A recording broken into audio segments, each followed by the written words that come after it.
Got Dustin Ackley leading off. He's very comfortable, saw him before the game, and his numbers reflect his comfort in that spot. Let's take a look at some of the numbers that he's got. He's hitting .333, 10 runs, a couple of homers, 6 RBIs. On base percentage is outstanding as well. His approaches looked really good. Well, I think he's comfortable hitting first, second, or third. They needed him to lead off. They put him in that role. And because of that, he has taken off and really has swung the bat well. Last night was just a great night for him. Hard line drive up the middle, hits the home run to right field, a 2-run homer. Then he comes back with a base hit to left that he hit hard. He's clearly getting more comfortable. He went through a little bit of a slump day, but I think putting him up first, getting the hit, he'll get up to the plate at least 4 times, if not 5. He's been one of their better hitters. I like it a lot, and I think we're going to see him start to run a little bit more. I hope so, and also the winning percentage has been pretty good with him in a leadoff spot. Our Lexus pitching matchup today, Hector Noesi against Zach McAllister. Noesi got to finish his pitches. We've been talking about that. He has got great stuff. Fastball command for Noesi is going to be the key, but with McAllister, somebody that the Mariners have a little bit of a look at last year, somebody that has changed. He's a different pitcher. He was a sinker slider guy around 90. Now he's up to 93, 94 over the top. Will use a cutter, a curveball, and a changeup. So a different guy. So far in his 2 outings, he's only walked 1 batter. One guy that's happy to see McAllister in the lineup is Mike Karp. Last year he got his first big league homer against him here in Cleveland, and Mike is in the lineup today after having a sore shoulder yesterday. We're ready for action. It's Getaway Day in Cleveland. The Tribe and the Mariners. Good morning, Seattle. First pitch straight ahead.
Noontime action here in Cleveland, Ohio at Progressive Field. Today, the Mariners and the Cleveland Indians wrap up their brief 2-game series here by Lake Erie as the fans start making their way in. It's coming up on 9 o'clock in the morning, a little bit after 9 o'clock in the morning in Seattle, but high noon here in Cleveland. Dave Sims, Mike Blowers, and the Roots Sports crew on hand. Our final game here in Cleveland, then on to Colorado for 3, and then home against the Texas Rangers. Take a look at the Mariner lineup that'll face Zach McAllister today.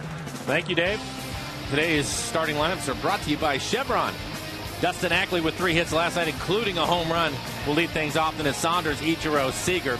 Justin Smoke moves up. He will hit 5th. How about Alex Liddy getting his first start in left field? He will hit 6th.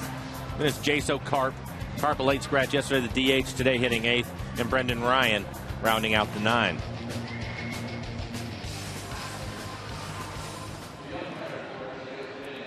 Good looking day here in Cleveland, and boy, high sky and everything. It's just gorgeous. A little chilly.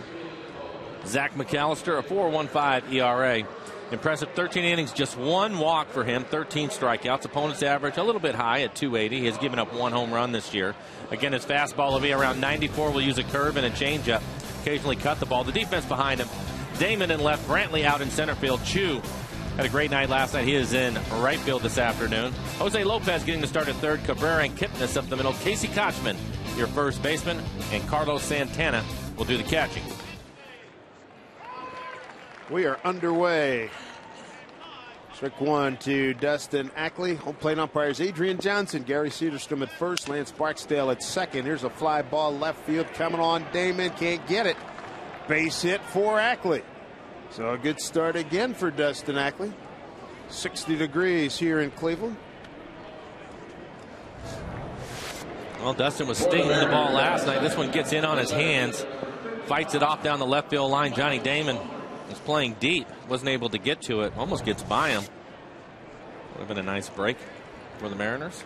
So when Ackley's swinging the bat well, hitting .367, 13 runs scored, 4 doubles, a triple, a homer, and 8 RBIs, and 15 wins. Here's Michael Saunders. He and Ackley were the extent of the offense last night. 3 for 4 for Ackley, 2 for 3 for Saunders. Everybody else pulled an over. And in this situation last night, Saunders did an excellent job of taking advantage of the hole on the right side. 2 times Ackley hit singles. He was able to get base hits, pulling the ball through the hole on the right side. In at third, Lopez. Pitch up high.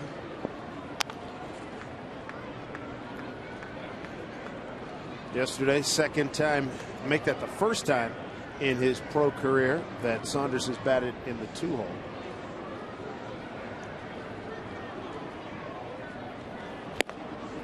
Late. Second time McAllister's facing the Mariners. Mariners got him last year 12-7. Game 2 of a doubleheader last August 23rd. He only went 3 1/3. 9 hits, 10 runs, 8 earned. Gave up a home run to Carp. To left field. Damon battling the sun.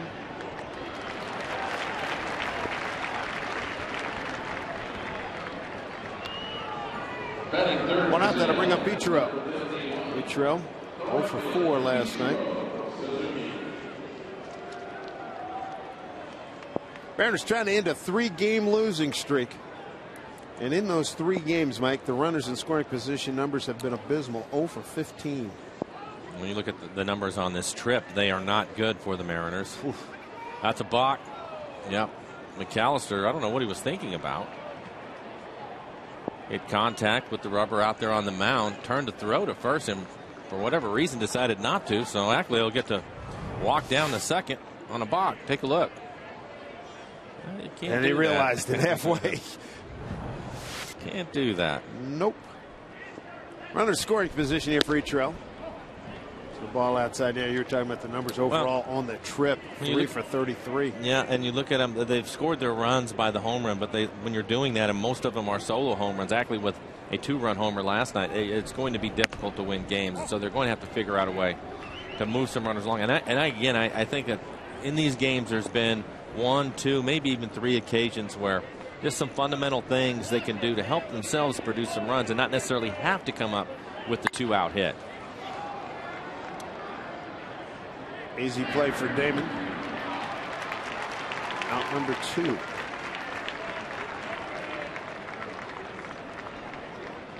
It's been a tough go. And this is after the Mariners started the season on the road. Angie talked about all the games on the road. This is game number 25 on the road as opposed to 15 at home so far. Mariners started out 8-4 on the road, but have since lost 11 of the last 12. Well, here's Mr. Cleveland himself, Kyle Seager. 17 for 34 against the Tribe, and in this building, 13 for 21. 5 doubles and a homer. And Eric Wedge giving Montero the day off. So he moves Seager. It has him hitting cleanup. Why not with those numbers? Looks like the wind is blowing in today, maybe a little bit to the left foul pole. Outside to Kyle.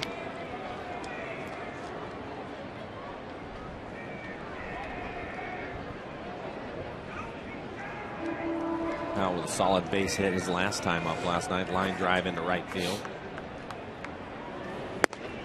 Gone through a little bit of a stretch where he wasn't getting his hits. He was swinging the bat well, but unfortunately the ball that he was hitting hard was they were at the fielders, and so he was probably shaking his head a little bit, happy to see that line drive falling for him last night. There's Montero getting the night or the afternoon off.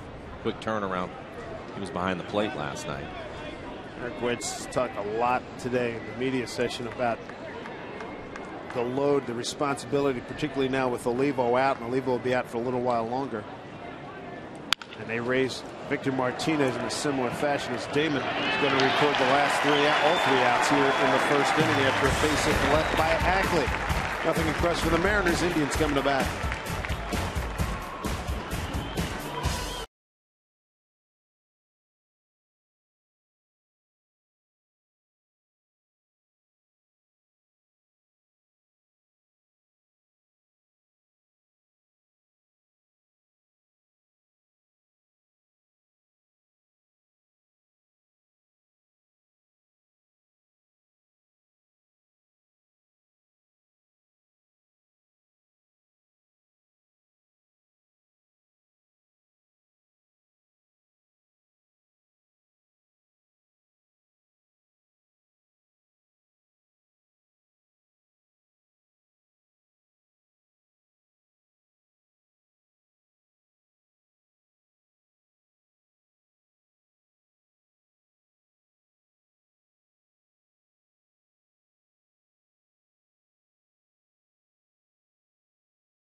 Well, 3 games leading off for the Cleveland Indians. 3 consecutive wins. Shin-Soo Choo, their new leadoff guy. It's working out pretty well so far. See what the Mariners can do against him today. Let's take a look at the rest of the Cleveland batting order. And following Choo in the lineup, it'll be Kipnis. It's off to a great start this year. Has 6 home runs, 23 RBI. Cabrera, Hafner, Santana, Brantley, Johnny Damon will be hitting 7th. Casey Kochman and Jose Lopez will hit 9th. Numbers for Nwese, a 6.32 ERA, 2-4 record for him, 37 innings pitched, 13 walks. Needs to cut down on the walks. Opponent's average 248. Again, fastball command for him. He has a good fastball, being right around 93, 94 with some good movement to it. He's pitching in the strike zone early with his fastball. It sets things up for his changeup, which is a plus pitch for him. He had the one big inning in New York, and other than that, I thought he pitched well. He gave up 4 runs. Which ended up costing him the ball game, but I thought he settled down and pitched well after that. 1-1 to Shin-Soo Choo. He committed. Nwese in that game in New York last Saturday. 2nd inning, 2 outs, bottom 3rd got him. Bottom 3rd of the order. Banez a double, Martin a double, and a 2-run homer by Jason Nix. Wound up going 7 innings. Gave up a home run to a Banez who really hurt the Mariners, but you're right, that's the only real damage. That is a fair ball. Choo will get to second with a double. Shin-Soo Choo in his 10th double of the season. Indians came into the game 5th in the American League in doubles. This will add to that total. Gets it down the line. Nothing that Smoke can do is by him. He will just have to pick it up in right field and get it back in. So the Tribe off to a fast start with that double from Choo. There's their fine young second baseman. As you look at Choo at second baseman Jason Kipnis. 2 for 5, 2 runs scored and an RBI last night.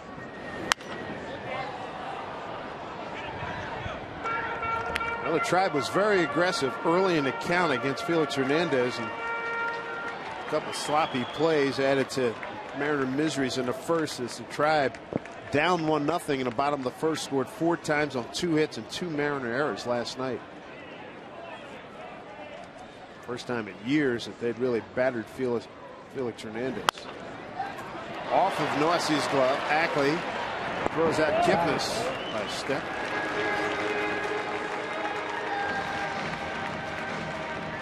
Look at the defense for the Mariners playing behind Noesi. The big one is out in left field. Alex Liddy getting his first start in left field. He'll be battling the sun today.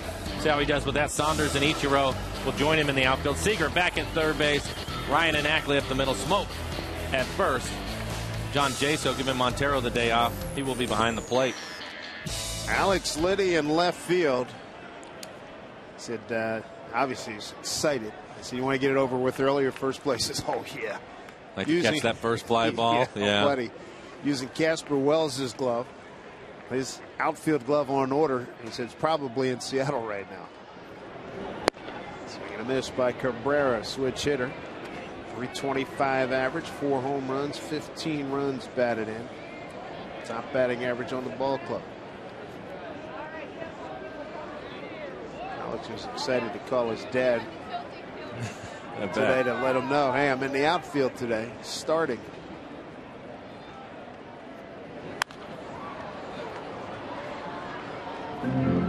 But he was pretty excited down in the clubhouse, and the guys giving him the business a little bit. Smoke said he's going to pull off a web gem, I'm telling you right now.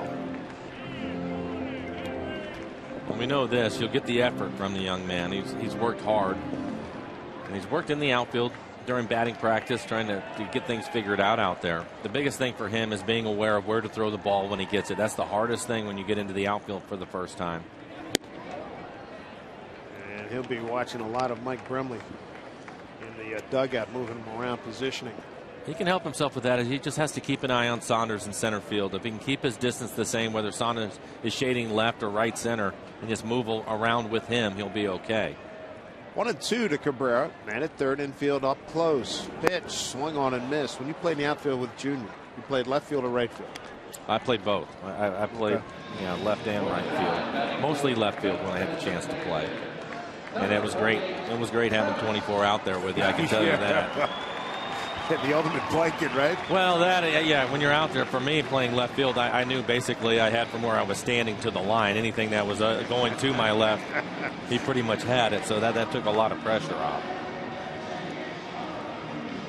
2 down with Cabrera's strikeout, brings up Travis Hafner. 2 for 5, 2 runs scored, 3 RBIs last night. A towering home run to lead off the 6th. 6.8 second hang time on a blast that got through the wind.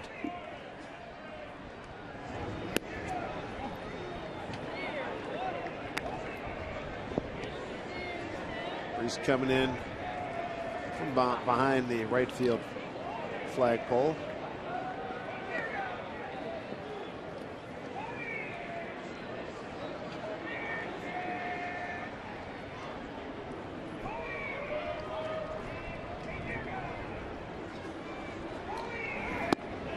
Folded.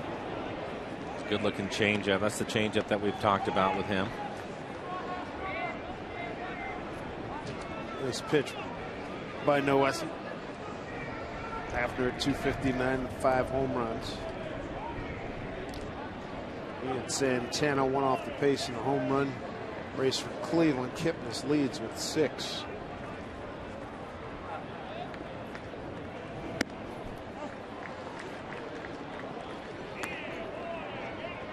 2 balls, 1 strike.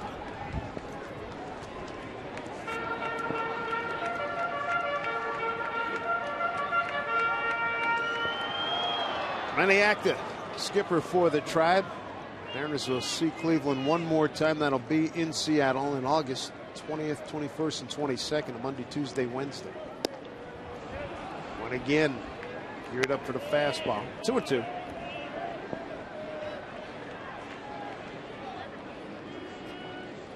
Hafner with his base hit last night to drive in a run. It ended up breaking an 0 for 25 slump, men in scoring position. He had been struggling in those situations.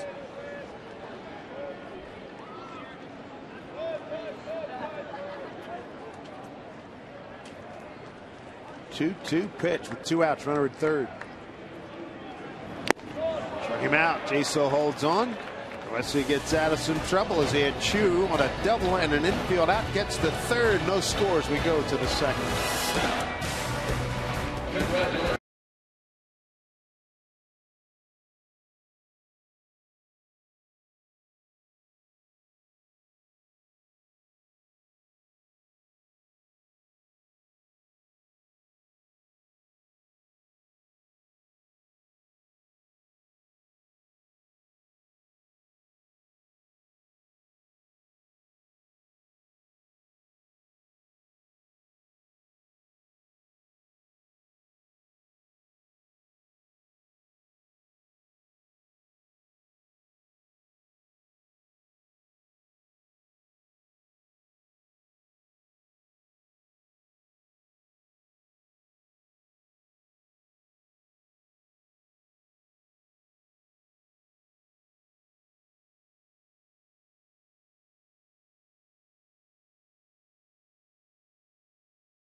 He's 60 degrees, good looking day.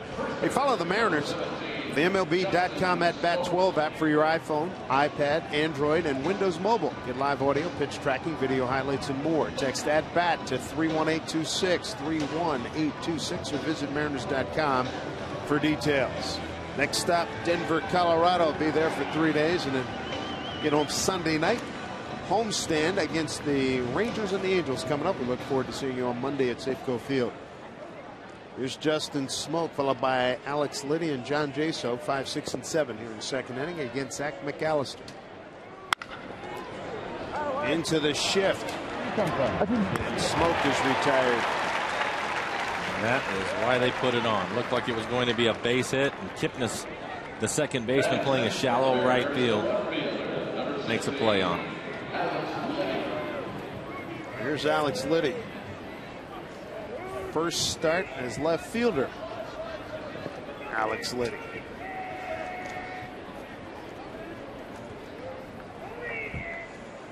Tribes won 3 in a row. Mariners have lost 3 in a row. The Mariners can get on track today.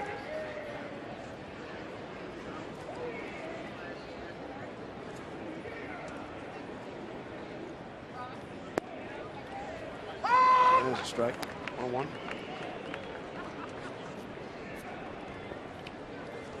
Dustin Ackley swinging the bat well as the leadoff man for the Mariners.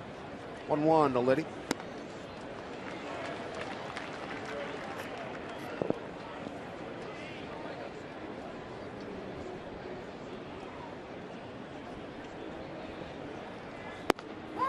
Strike 3. Takes it cold. Third strike. 2 down. I think he surprised Alex with his fastball, that last fastball at 93 miles an hour. On the inside corner. Take a look at Alex. It looks like he just doesn't get it down, his front foot down in time. Pitch was going to tie him up, so he decided to take it. But it was a good pitch from McAllister. Bring up John Jaso, catcher today. Strike one.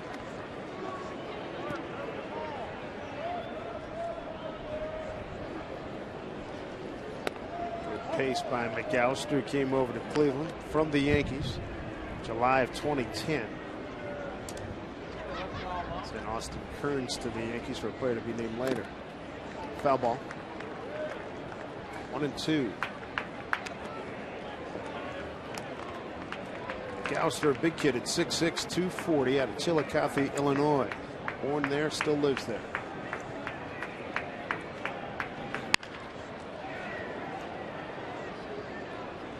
Interesting story. He was a sinker around 90 miles an hour and threw his slider. And then Charles Nagy ended up getting a hold of him and said, you know what, you have a better fastball. And then they changed him to where he went to more of a power pitcher, where now he's 93, 94 with a curveball and a changeup. He will cut his fastball at times. Good looking prospect. Yankees third round pick, June of 2006. Outside. Jaso's worked a full count, 2 outs here in the second. Mariners 1 hit, Dustin Eckley. And that was in the leadoff spot. Payoff to Jaso. Popped it up. Playable Jose Lopez for the catch. White in at second. Bottom second, Kevin up.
Now, why not? Document your day at the ballpark here in Cleveland. Time now for a Benner Bank building to the future. How about Brad Miller? Remember him, the Clemson shortstop, high desert right now, putting up some good numbers. Made some nice plays down in spring training, late in games when they put the young kids in. 23 extra base hits in 38 games. 310 average, that's a good number. 7 home runs, 24 walks, all good stuff.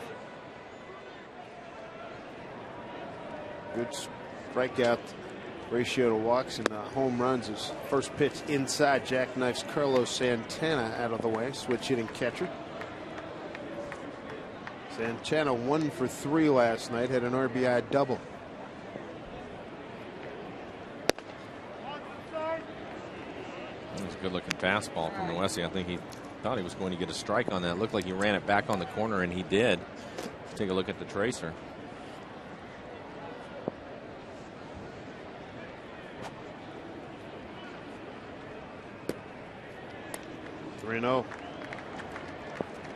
Cleveland comes in the number 8 team in batting, 7th in runs, 8th in hits, 12th in doubles, and as you indicated, 12th in home runs and 5th in doubles. We've seen plenty of double production this week. Santana reaches on a walk. Austin, number one doubles team in the American League. Second base runner for the Tribe. Shin-Soo Choo led off the home first with a double. Here's Michael Brantley.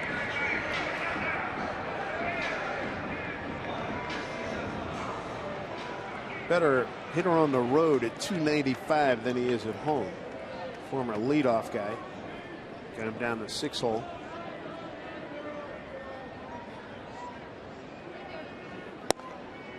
Strike one.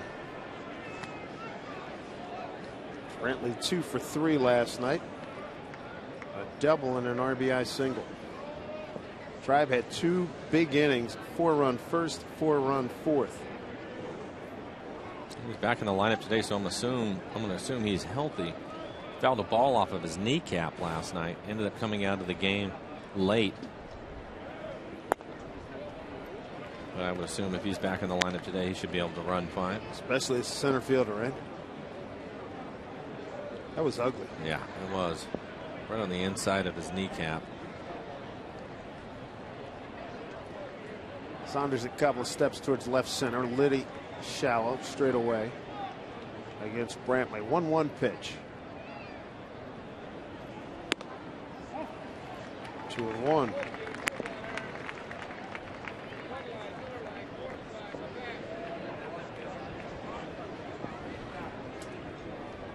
Baldo Jimenez pitched well last night. Yes, he did.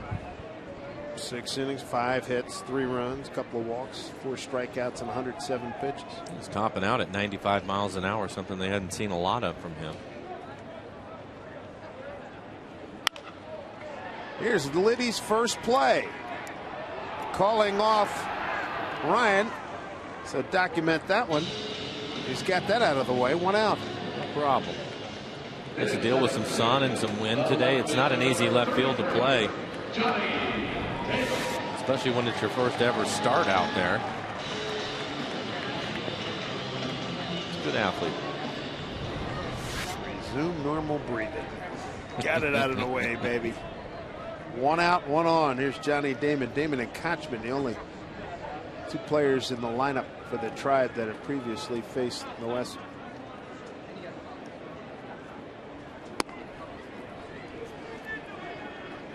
Johnny last night 1 for 3. Drove in a run in the 4th.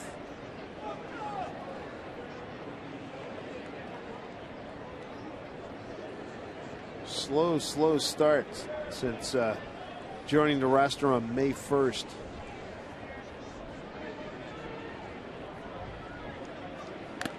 Just 8 hits and 50 at bats for him. Didn't have his normal spring training. Signed late. Take him a little bit to get it going.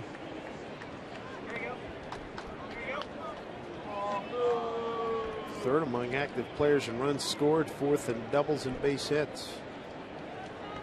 Actis, glad to have him aboard with the Tribe. 1 out, 1 on. Check swing goes foul. Everybody clap your hands. 2 strikeouts and a walk thus far for the West. He's given up 1 hit.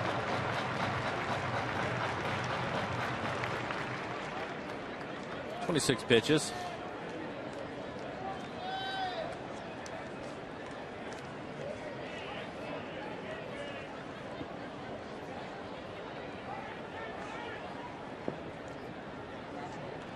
One, 2 to Damon.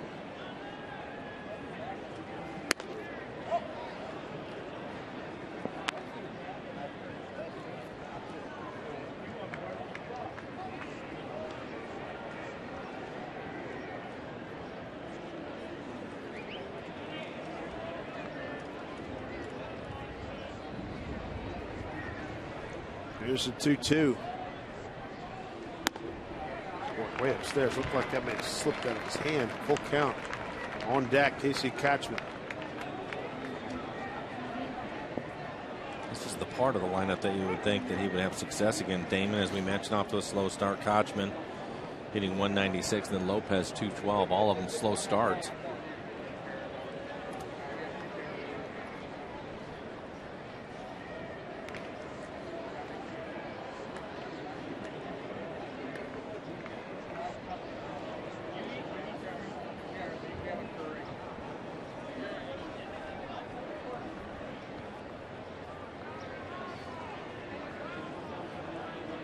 Payoff pitch, Santana with the lead. He goes, and pitch is fouled off. Came back with a changeup. They been able to get a piece of it. Pitch was just off the plate away, but it was up. A little bit easier for him to handle.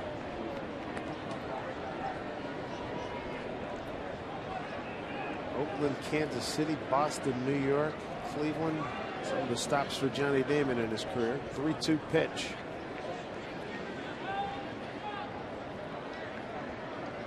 Santana runs, and it's ball 4.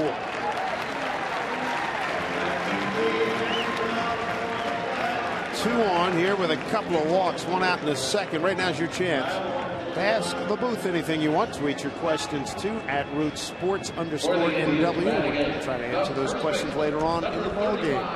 Staying away from the walks is something I thought was going to be key for Noesi, and it looks like he has good stuff again today, but a couple of walks and now he finds himself in trouble. They earn their way on, that's okay, but when you're just putting guys on, especially at the bottom of the lineup, that's not what you want to do. All of a sudden that 55 hopper that gets through the infield or a flare somewhere ends up costing you. Especially a scuffling bottom of the order. Wow. Here's Kotchman. 0 for 3 last night. He only put the ball in play once in 4 plate appearances. Strike 1.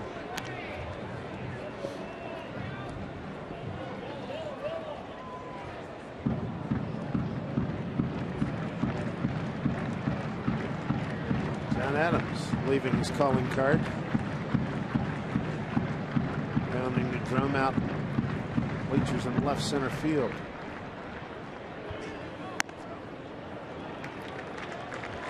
It's like that bugaboo with Noesi. Well, finish your pitch. He's getting away from his fastball. He was throwing a lot of fastballs. It looked like really good fastballs with a couple of strikeouts in the first inning, and now this inning he wants to throw his breaking ball and changeup. He's at 56% fastballs. Walk, fly to left, and a walk. First and second, 1 out here for the Tribe. And this is with another changeup.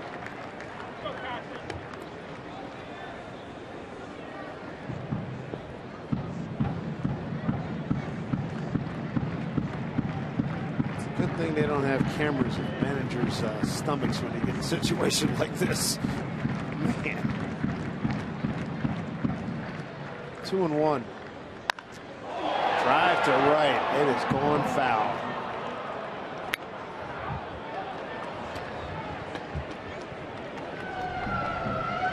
That's something he's going to learn. You see that aggressive swing by Kotchman. You start messing around too much with your off-speed pitches early in the count, especially if you're not able to throw them for strikes. Then the hitter knows he's going to get a fastball, and he's going to be more aggressive in those situations and cause some damage for you. 3 homers, 12 ribbies for Kotchman so far this season. 2-2 pitch. Fouled it off.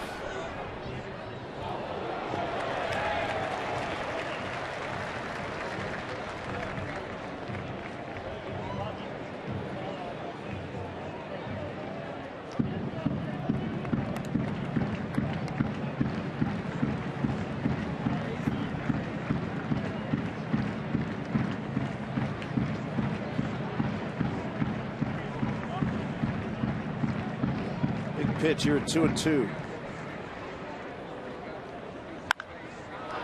Popped it up. Ryan, glasses on, battling the wind, makes the catch.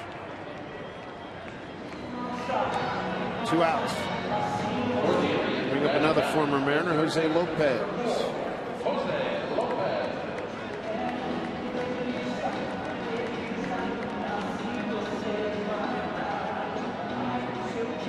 Lopez was designated for assignment outright to Columbus and then came back 9 days later. Came back on the 12th. Swing the bat well down at AAA, .522 batting average. A slow start up here. Colorado last year for Lopez.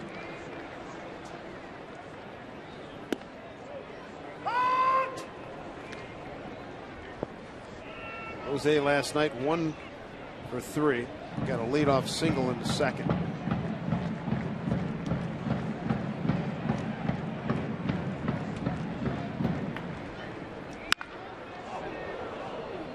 Oh, 2. Pitch is a hanger. Yeah, he was able to get away with one there. 83 miles an hour.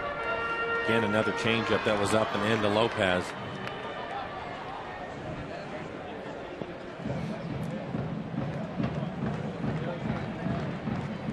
Oh, and 2. 2 outs, 2 on.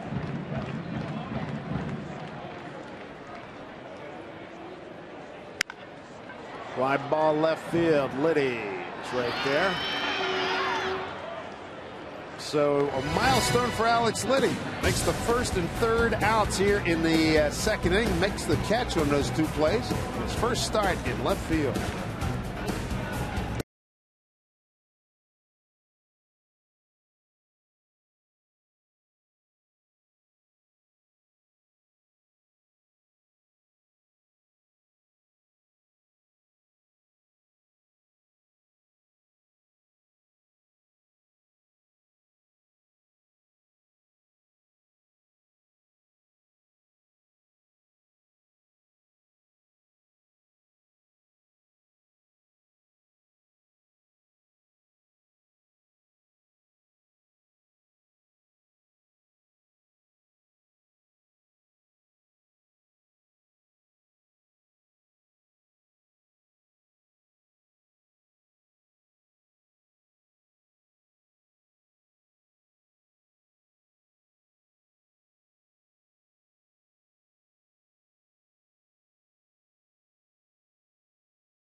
Those PDAs before you watch the next half inning here in Cleveland. Make sure you set your out-of-office message for Gone to Catch Mariners baseball and head to Safeco Field next Wednesday. It's a U.S. Bank Mariners matinee. See Ichiro, Felix, and the Mariners take on Josh Hamilton, Adrian Beltre, and the Rangers. Special 12:40 start time. Get your tickets. Green grass, blue skies at Mariners.com. Carp, Ryan, and Ackley here in the third against Zach McAllister.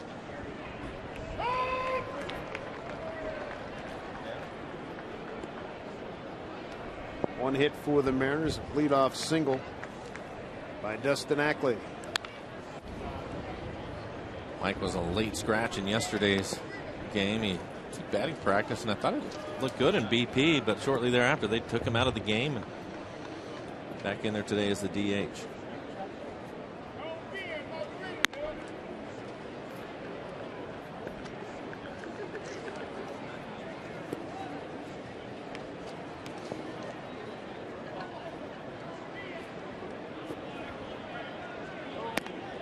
Last start for McAllister against the Red Sox. 7 innings of 8 hit, 4-run ball, all earned, gave up a home run. 4-1 defeat. Strike 3 called. That's a second strikeout. Both have been called strikeouts. Well, that one right there, I would have an issue with too. That looked like it was well off the plate away. Take a look at this last pitch. It's a fastball, a little two-seam fastball. Santana, the catcher, you can see him having to bring it back on the plate, and on the tracer you can tell clearly it's a ball. Adrian Johnson's got home plate today, brings up Brendan Ryan.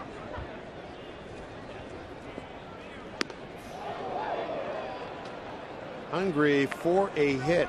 Don't make that starving. He's 0 for 17. He'd be the first to tell you. 5 for his last 56, 0 for his last 17.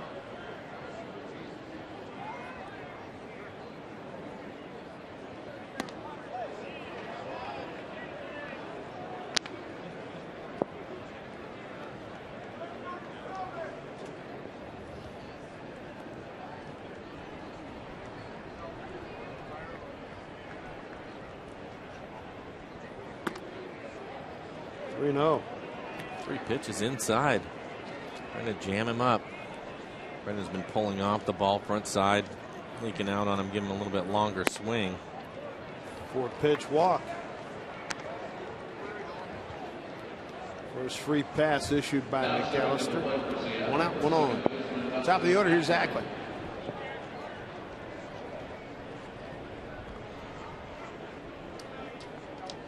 How do you figure that?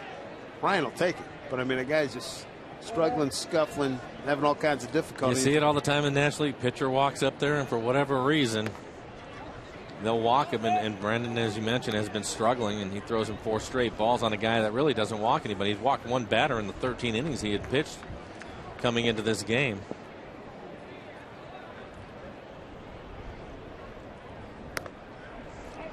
He's missing on the same side of the plate. Front side flying open. Santana going out to the mound. See if he can get him back in line, get him to where he can throw some strikes, because he's missing the same spot. 6 pitches in a row off the same side of the plate. Right-hander typically front side will start flying open and the ball will start to run on him. Again, he was a sinker baller. Wanted to stay on top of the pitches a little bit more to get that velocity. He's having a tough time with that right now, mechanically a little bit out of whack.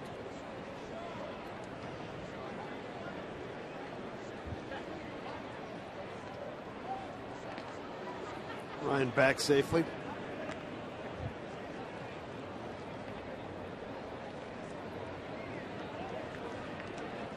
CenturyLink high speed pitch. Both guys hit 93.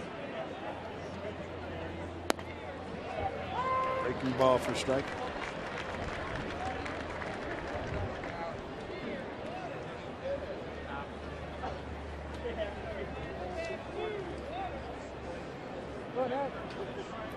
Ackley close to 370 hitter and 15 Mariner wins. And hitting sub 200 in losses. Tells you all about his value to this ball club. 3-1. Runner goes. Ball 4.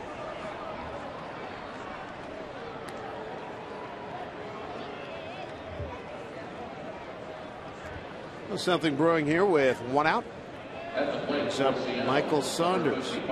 Wessie walked a couple of batters in the top of the bottom of the 2nd inning to help the Indians out.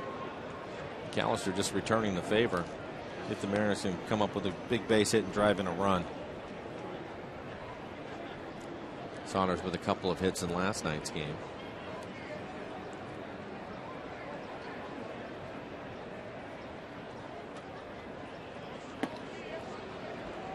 Ball 1. Boy, talk about losing the field. The center cuts one and see somebody hammer something here.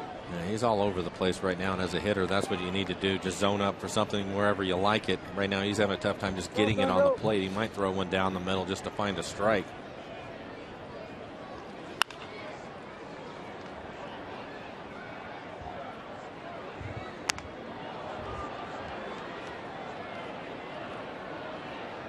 One.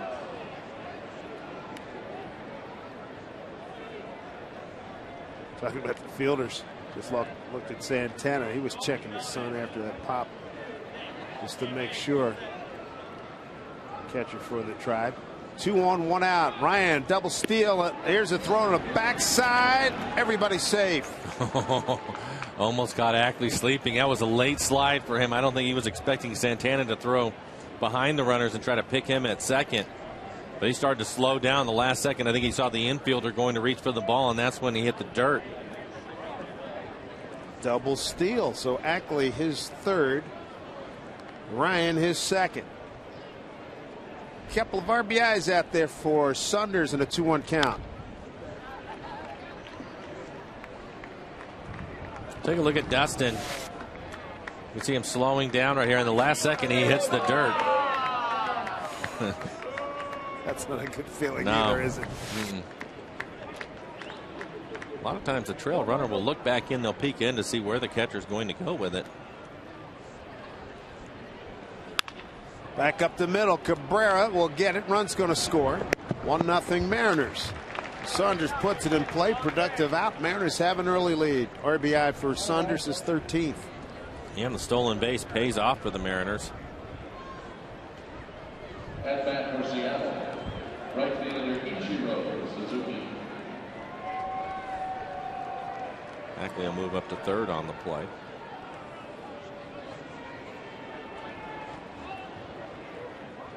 Ichiro can pick up this run.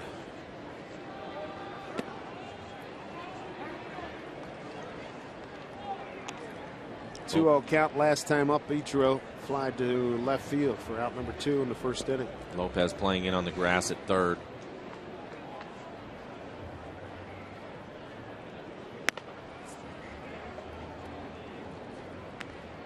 Let's get a 2-0 count again.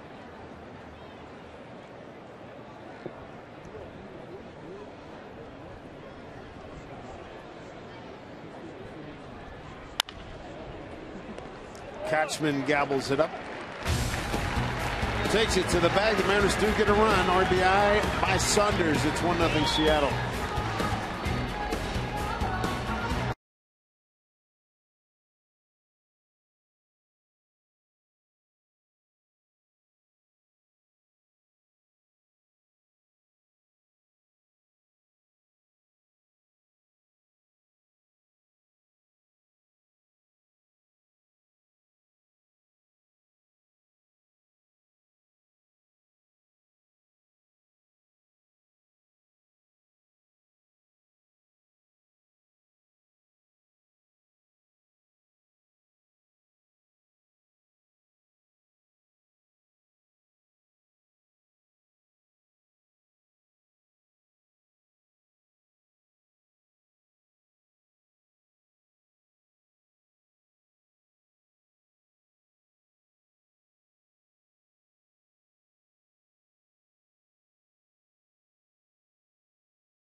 In the gusty winds of Cleveland.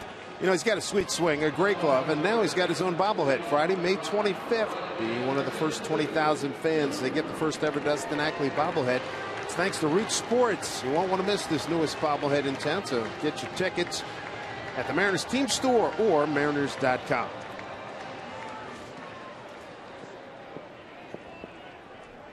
Top of the order for Cleveland. Shu, Kipnis, and Cabrera.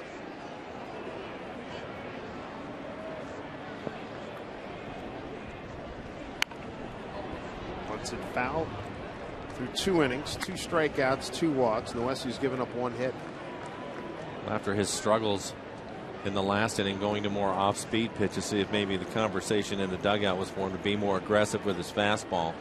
It's at 55% fastballs right now. You'd like to see him up around 65. I don't even mind 70% with him. So we'll see.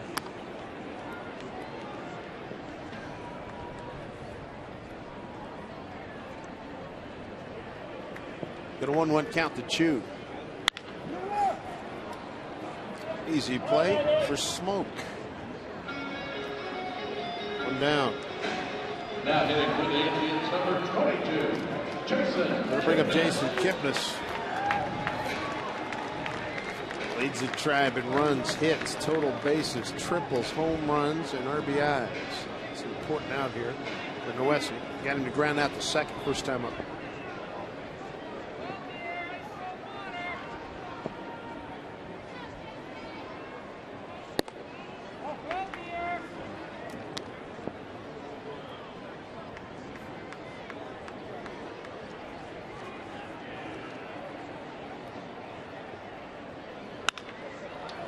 Liddy will get another chance towards the line. Makes the catch in fair territory. 2 outs. It's 3 plays for Alex. He looks fine out there. Sure does. For the Indians, now stepping to the plate, the shortstop. It's a great asset. Well, and for him too, just to get him some more at bats. If he can show that he can play today, not an easy day. He has some sun that he has to deal with. The wind is blowing towards the left field line, so he's going to have to pay attention to that. But so far, he looks fine out there on the routine plays, which is what he's had. Here's Cabrera. Ball 1. Struble struck out first time up.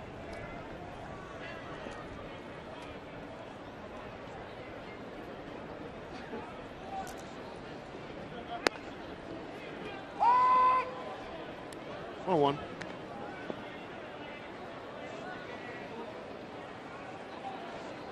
Recently signed a 2-year contract extension. Struble Cabrera. It's at another strike, 1-2.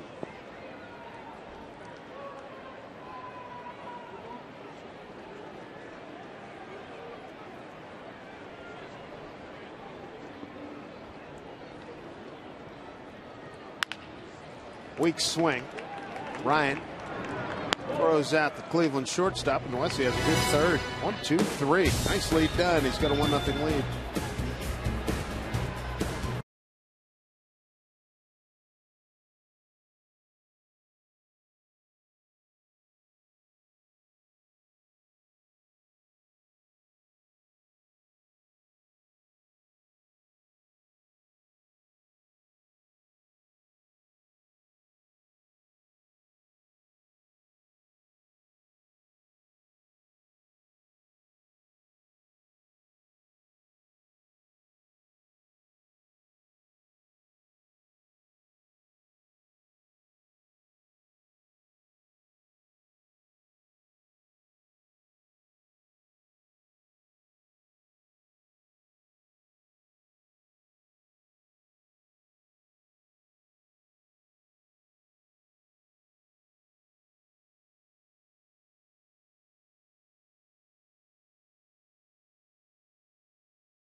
Michael Saunders' third inning RBI has the Mariners on top 1-0 as we begin the 4th time now for an AT&T trivia question. The Cleveland Spiders finished how many games back in 1899? God, that must have been a horrible club. 54, 64, 74, 84. Worst team in baseball history.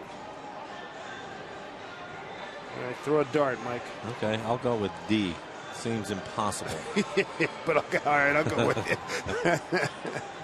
Good man.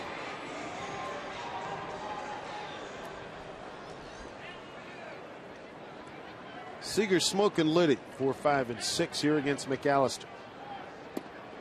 Breaking ball for strike. Kyle fly to left his first time.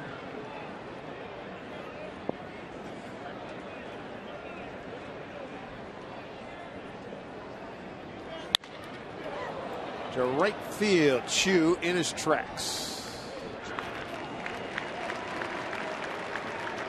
1 out. Stepping in for Seattle, number 17. Smoke hit the ball hard, but hit right into the shift. Kipnis was in short right field. Looking at that fly ball from Seager. Probably the wrong day for that. I think you're really going to have to lean on it to get it out of here. Out to right, or hit a low line drive like Ackley did last night. Right. Or just Paul Bunyan it through the wind like Hafner did. Got it way up in the air. And man, that ball was so high up in the air. 6.8 seconds hang time. 0-1. When he hit it, I thought I had a chance to go in the second deck and ended up probably 3 rows deep. Tell you what, You know, July, August, you come back, he hits that same ball, there's no question it's in the second deck. 1-1.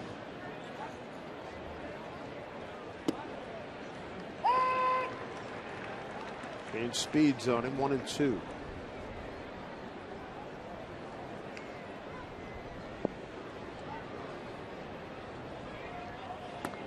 Kipnis looks like he's even further out in right field now. He made the play on Justin the first time up. You can see the second baseman out there playing shallow right. He's a few steps deeper now. 2-2 pitch. Swing and a miss. Held on by Santana. 2 outs. Third strikeout. First swinging today for McAllister. 2 down. Number 16, Alex Liddy. And it's an off-speed pitch down in the zone. There's the curveball. Justin swings over the top of it.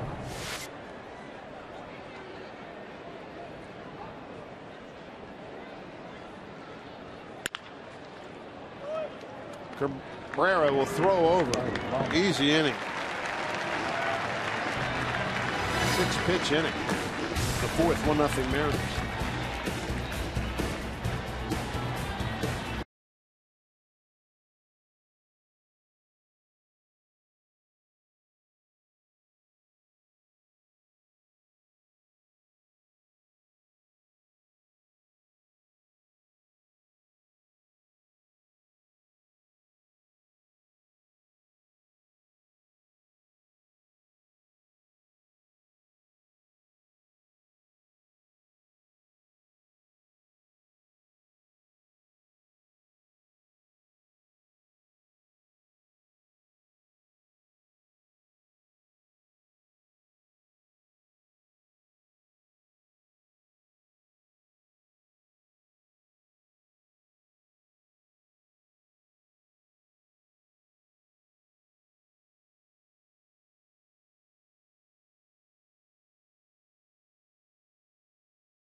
Mariners 1-0 on this getaway day here in Cleveland.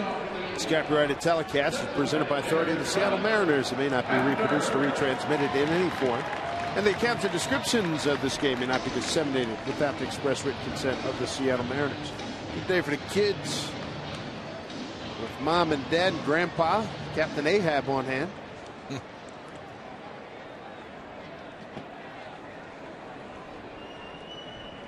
There's Travis Hafner. After first time up, struck out.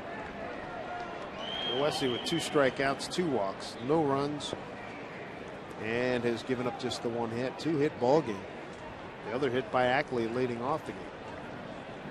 Chu led off with a double for the Tribe.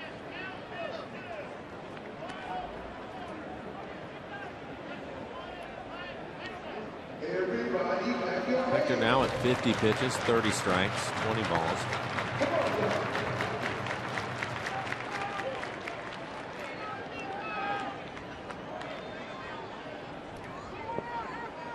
One. Tribe won last night's game 9-3. Felix Hernandez is 3 2/3, 10 hits, 8 runs, 6 earned. What the words of Bugs Bunny, you're allowed to stink it every now and then. Every now and then, sure.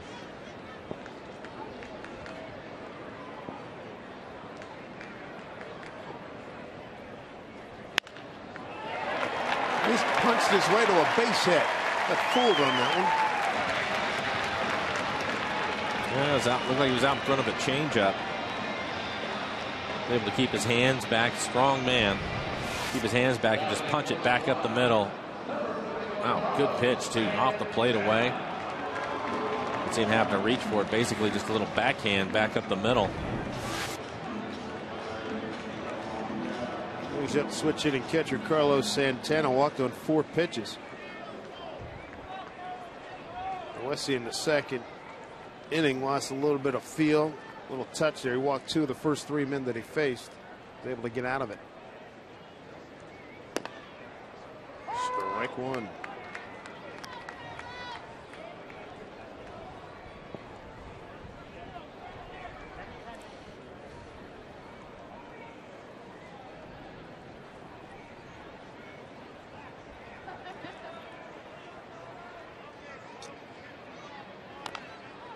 Changeup worked that time.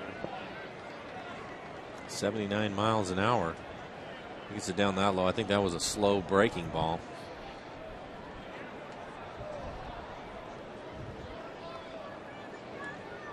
Jaso giving Santana a little bit of time after he hit one off his leg. We saw a lot of that last night. Guys were beating themselves up at the plate. Brantley, Saunders, Seager. That's 3. That's about 5, I think.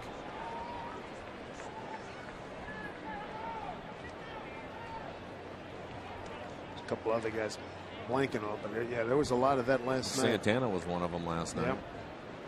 0-2.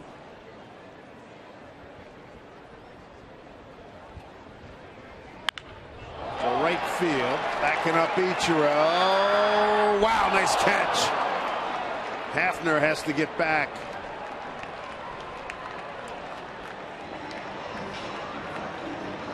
Solid line drive off the bat of Santana. Ichiro playing shallow because of the wind blowing in. He's able to get back in time. Like Michael Jordan on the jump man there, huh? Good call. Pretty.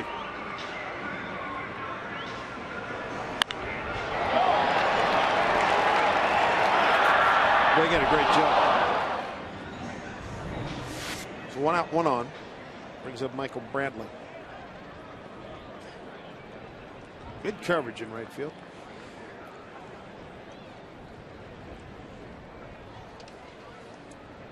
Brantley flied to left his first time up. Was first out, recorded by Alex Liddy. High fly ball right field.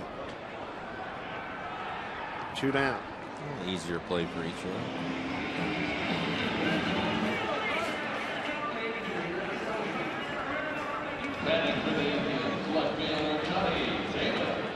Wesley's approach a heck of a lot better and more impressive this inning. Let's say the second inning. 2 innings in a row. He went 1, 2, 3 in the third. He's just getting back to commanding the strike zone. The Indians an aggressive swinging club. We saw that last night when Felix was on the mound. I think they're the same way with Noesi. So if he can command the strike zone and pitch, get ahead of him, he'll get him swinging the bats, maybe get some quick outs. Fastball well placed. Strike 1. Damon walked on a 3-2 pitch in the second inning.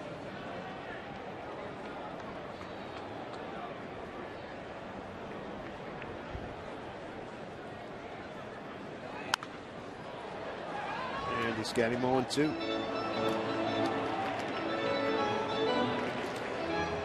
Great names here. Johnny Damon. This is an all-time hit list. 27-31. Tony Perez is up next. Great Goose Goslin. He's already passed Alomar and Mr. Gehrig. All Hall of Famers. 2 guys in front of him, 2 guys behind him.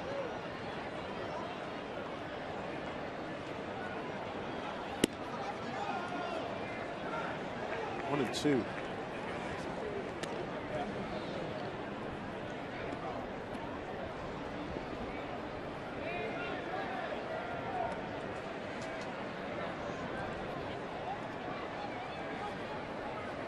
Wesley, 6 of the 15 batters that he has faced have seen 3 pitches or less. Give you an idea of how aggressive they are.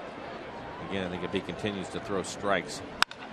Damon punches one into the gap. Hafner will hold at second. Johnny was behind 1 and 2. And we get it out to right center field. Saunders playing over in left center field. This pitch is away from him. He reaches out and hooks it, similar to the swing that Hafner put on the base hit that he had up the middle. Tribe 0 for 5. Runners in scoring position. They went 5 for 14 last night. The Mariners were 0 for 6. Here's Kochman, popped up to Ryan back in the second inning. First and second again for Cleveland. They had a similar situation in the second inning. Strike one.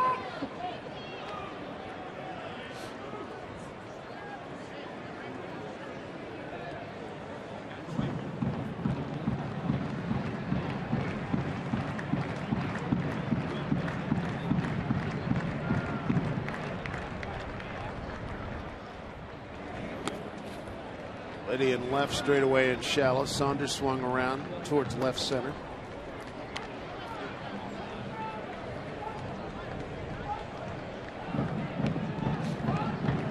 Defensive alignment for the Mariners.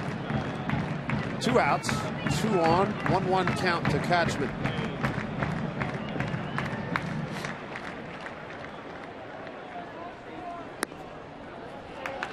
Two and one.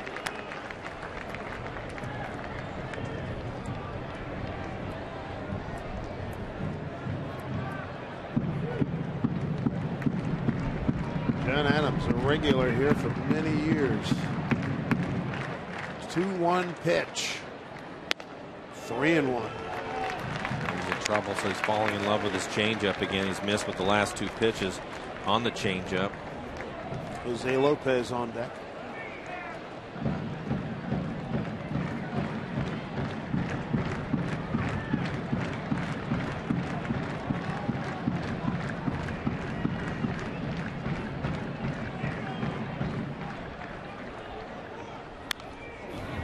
Fastball.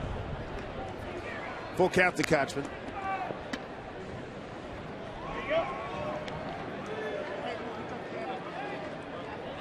Second inning, it was first and second with 1 out. A pop up and a fly out. They need to put pressure on the West in the game. They've had runners in scoring position in 3 of the 4 innings.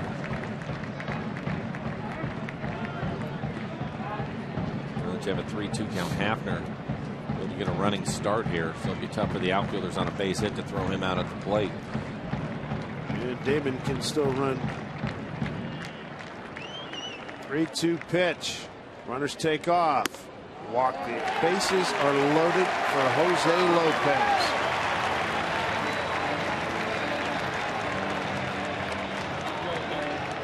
Stepping in for the Tribe, third baseman Jose. Well, he's going to have to be aggressive here early in the count, try to get ahead of Lopez. Doesn't have the room anymore. Every bases are full and nowhere to put him. Trying to protect a 1-0 lead. Those numbers for Lopez: bases loaded, 16th best since 1974. Flowers number 4 since 1974. How cool was that to see your name with that crew? That was fun. Yeah, it was a lot of fun.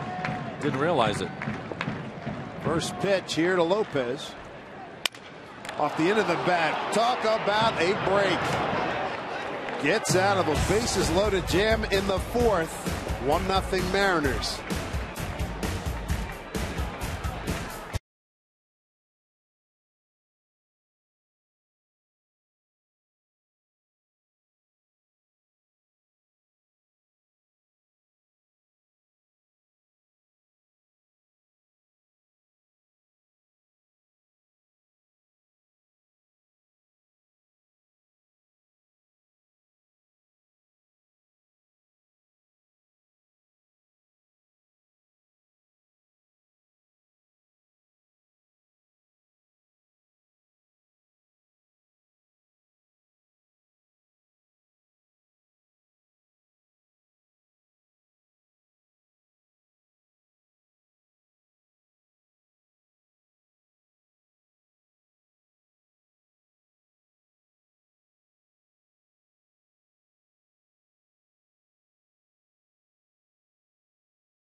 And now see if the Mariners can get him some more runs. Bottom third of the order here in the fifth. Jaso, Karp, and Ryan.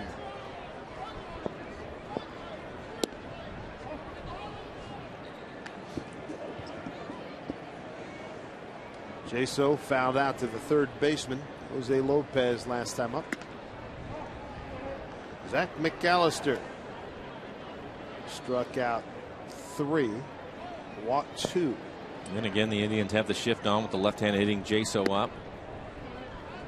And they act a big fan of doing this. You can see Kipnis again out there in shallow right field. Cabrera, the shortstop, over on the second base side. 3-1 pitch. And Jaso, leadoff walk. Third walk.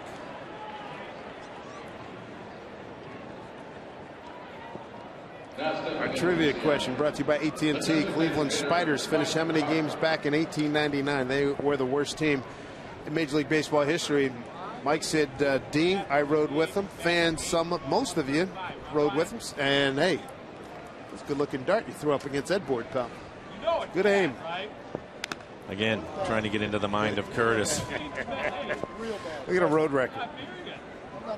Oh my goodness. 20 and 134 is the overall record. Not too many books written about that club. Man. Here's Karp. He took a called third strike.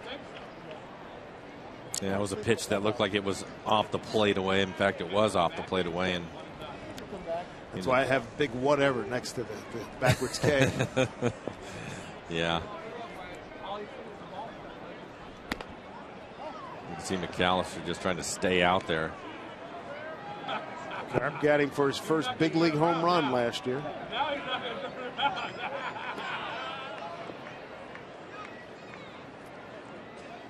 Not a lot of fireworks here today offensively. Total of 4 hits, 1 for the Mariners. 2-2.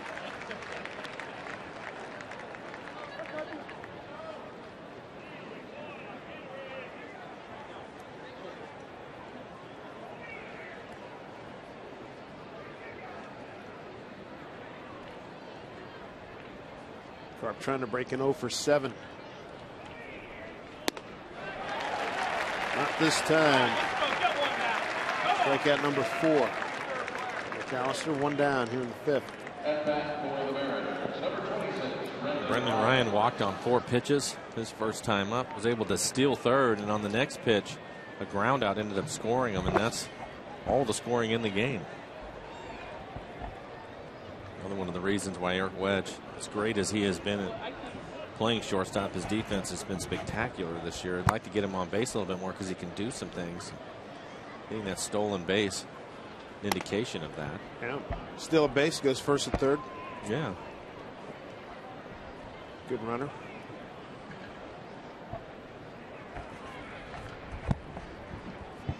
Indians looking for a hit and run on that first pitch. And the actor calling for the pitch out. 1-0. 2-0. Ryan hasn't seen a strike yet.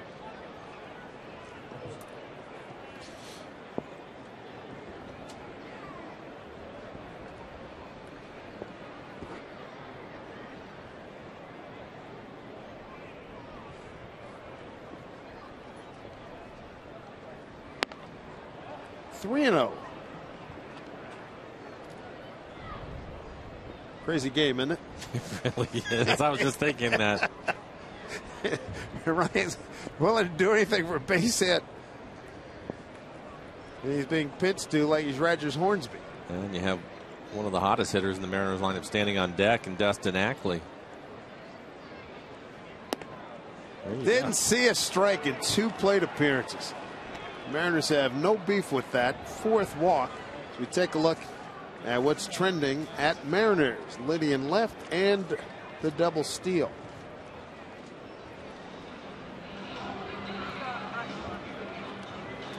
Scott Radinsky, pitching coach for the Indians, come out and talk to McAllister. That's something Brendan Ryan, I know if the Mariners can win this game, he'll be excited about it, and he will be talking about that. We'll hear him in the back of the plane. Actually, in the front of the plane. Yeah. Rooting on his LA Clippers. Intimidating the pitcher today. 68 pitches for McAllister, and you can see he just hasn't had good command. 34 strikes, 34 balls. Well, he's walked 4. He's walked Ackley once, and then he's walked Jaso in the 7-hole and Ryan twice in the 9-hole.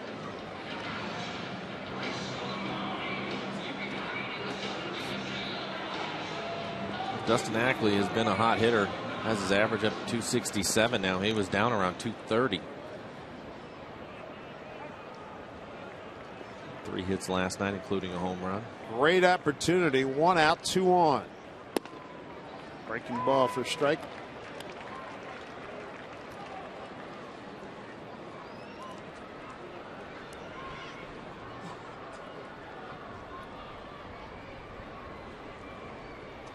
Way outside. 1-1.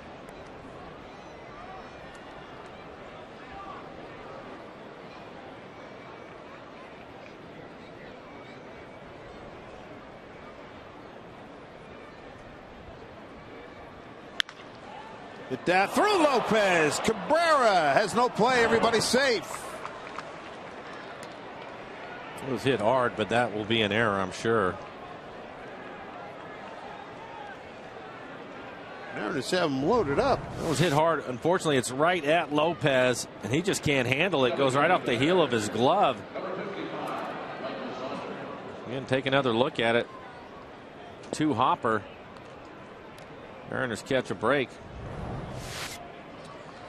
Now to cash in. Saunders has accounted for the only run in the ball game. A ground out to a shortstop. It scored Ryan. After the double steal, set up a second and third. Strike 1.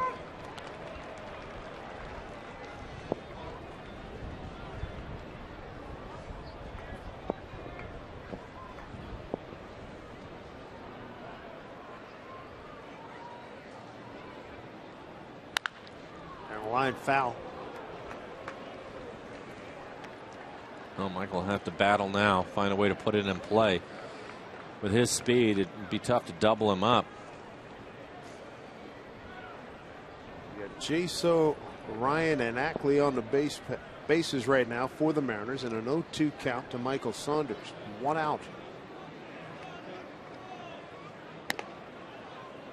The Indians just had the bases loaded with 2 outs. Lopez did a little 1 hopper back to Nwesi to get out of the inning.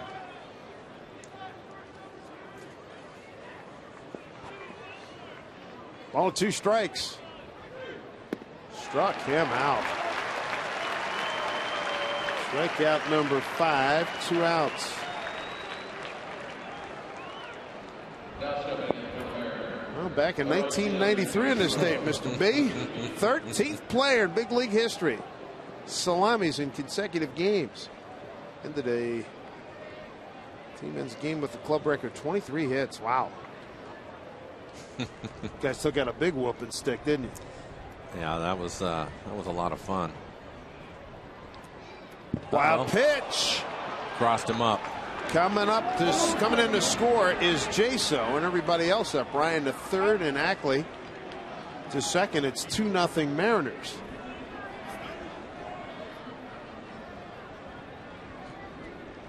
Look where the ball ends up.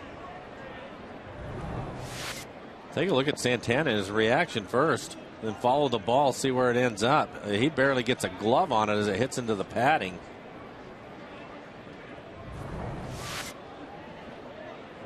Mariners, that's a nice way to get a run with 2 outs. Whatever it takes. Yeah.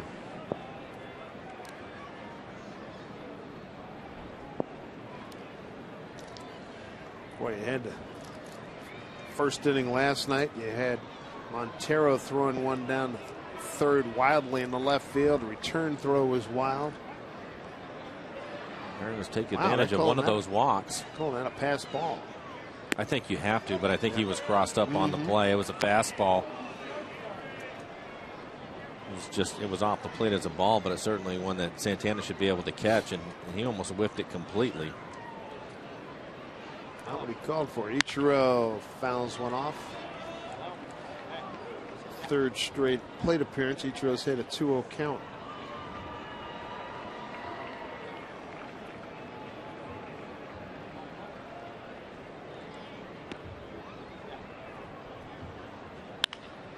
Center field, Brantley's got it covered.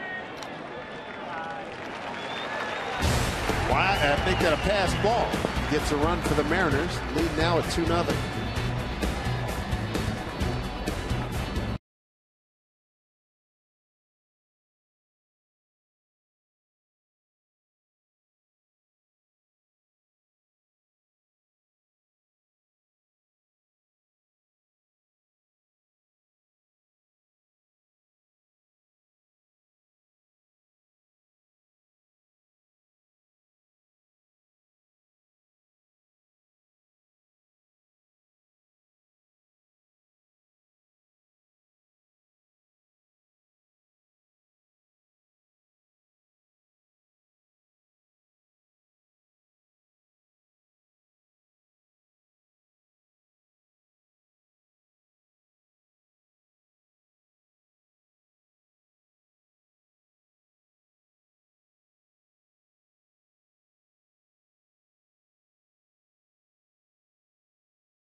Today's Tracer Technology is brought to you by the Emerald Queen Casino, the entertainment capital of the Northwest. Mariners with a 2-0 lead on an infield ground out and a pass ball. Top of the order for the Tribe. Shin-Soo Choo will lead it off here in the 5th. Again, it goes back to a strange game sometimes. We were talking about McAllister at the top of it as Choo fouls this one off. Had only walked one batter in 13 innings that he had pitched. Today he's walked 4. 2 of them have scored. The Mariners with just one hit. 5th inning, bottom at the top of the 5th, a run or no hits, and there are 2 left. Good fastball. Choo with a leadoff double and a ground out to first.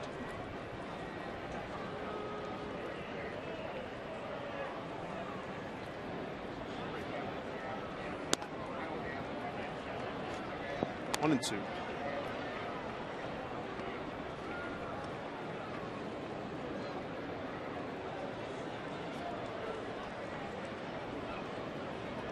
Time called. Wesley with 2 strikeouts, 3 walks. Swing and a miss. Strikeout count to 3, 1 out.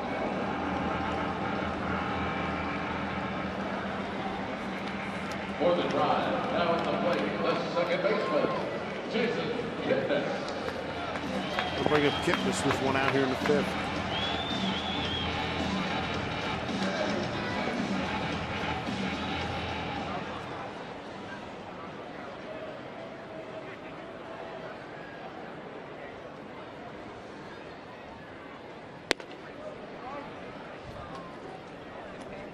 Kipnis ground out the second, fly to left.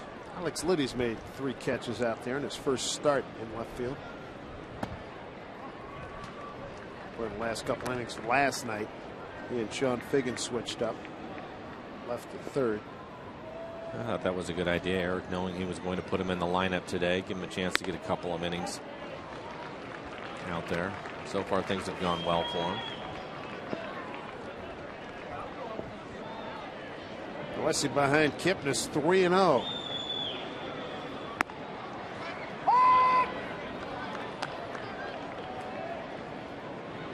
again, with Seager and Ackley basically playing every day, I think he'd like to get all three of the young guys in there if he Absolutely. can. Got another opportunity here. It's hanging up for him. 2 outs. His 4th put out.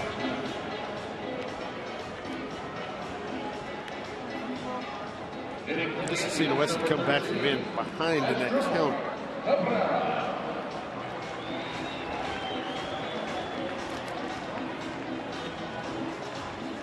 I think sometimes because he has a good changeup, I think sometimes he forgets how good his fastball is, and he gets away with it. He starts to fall in love with his changeup, wants to throw a few more breaking balls. When his fastball, with the movement that he puts on it, it's pretty good. Popped up. I mean, it's a bona fide weapon. Yeah. Stay with it. Seager makes the catch, and Noesi has an outstanding 5th inning. That's 4 in a row retired. 6th inning coming up in a 2-0 Mariner lead.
Thank you, Angie.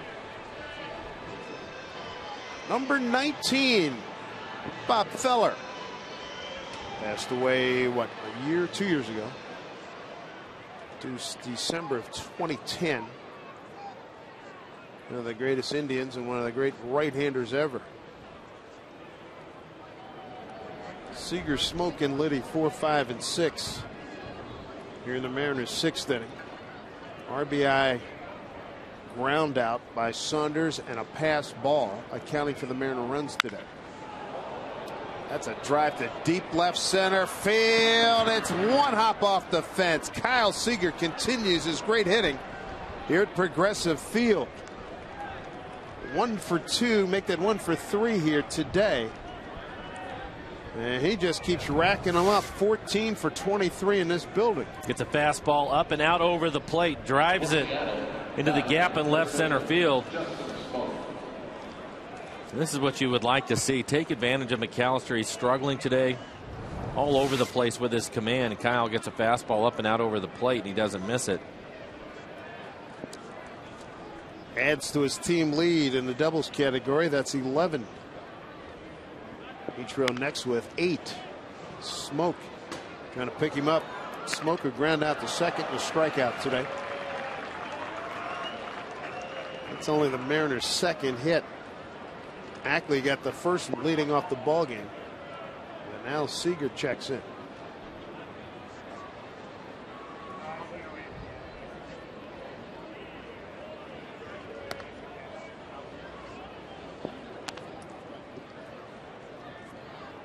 Well, the Indians are playing Justin to pull. Asensio, we saw him last night. He pitched the 8th inning or the 9th inning in last night's game. They're playing him to pull, and you'd like to see Justin pull the ball here after the double. Nobody out. Goes the other way. 1-2.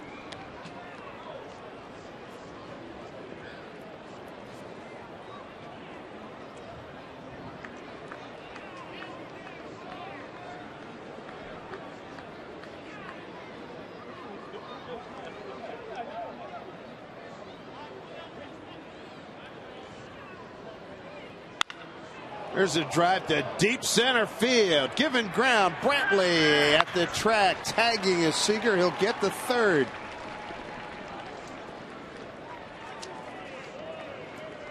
One out. And a run right down 90 feet away as we take a look at the Mariner calendar, brought to you by Sleep Country USA. Getaway day today. Colorado beckons, and then we get home. 3 with Texas, 4 with the Angels, and then Texas again. Day off in Chicago, and the weekend series with the White Sox. I know Justin wanted more out of that. He hit it pretty good out of center field, wind knocking it down. And that's a productive out. Ended up getting some high fives from the guys in the dugout. They understood that. Indians bring their infield up now that we're in the 6th inning. 1 out. Give Alex Liddy a chance to drive in a run. Alex took a called third strike and grounded out to shortstop.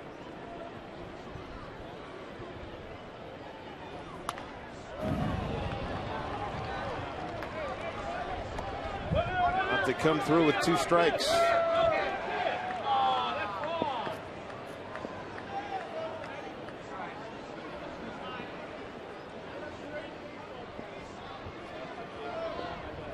Oh, 2 to Liddy. Struck him out. 6th strikeout for McAllister. Stepping in for the Mariners, number 27, John Jason. Just goes right at him with some fastballs. This last fastball, 92 miles an hour. Just off the plate away. He had some pitches to hit.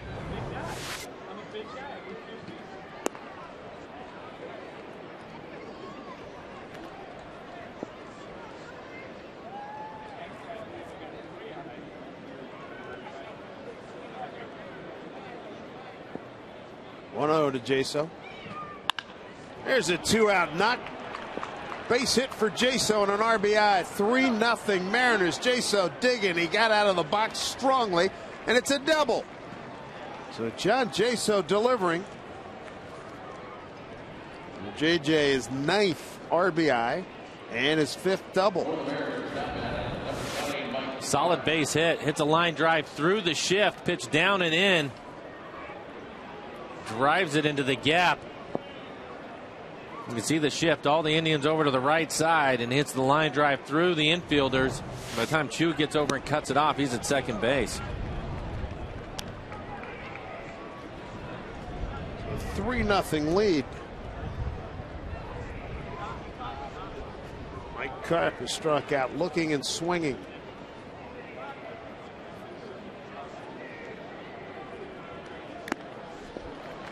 Oh, 2.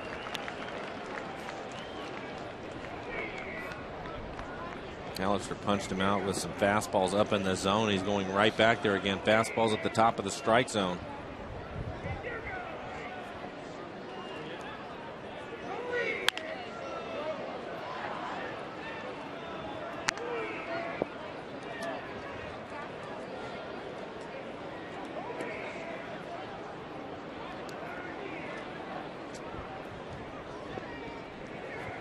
Oh, 2 to Carp. Jaso at second. Here's the pitch. It's alive. Right here. Oh, yeah, come on.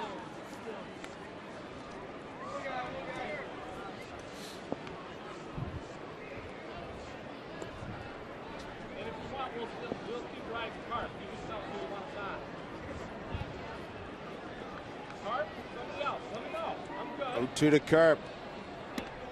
It's the way. 1-2. 95 pitches for McAllister.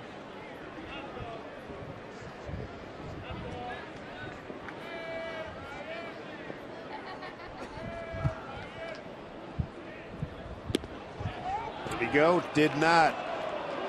It's Field and Culbreth down at third. Count it 2-2. Like Mike was cheating a little bit, trying to get out in front of the high fastball, and it was a breaking ball down in the zone. Fortunately, he was able to check his swing.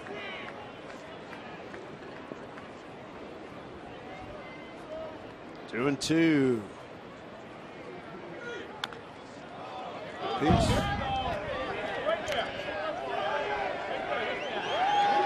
That was another emergency hack there. That pitch down further than the previous one.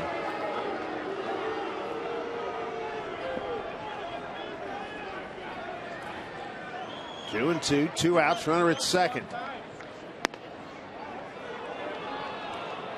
First up, Carp battling back to a full count. It was a good take. It looked like that pitch may be at the top of the strike zone, but Mike doesn't look like he's going to be able to hit it, so takes it, gets a ball. Maybe he can get him down in the zone a little bit and get a pitch he can handle.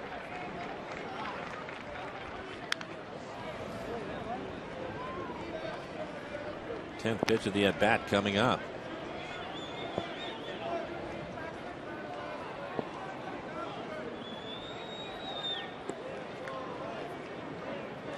See if he can pick up a run. 2 outs. Full count. 3-0 Mariners.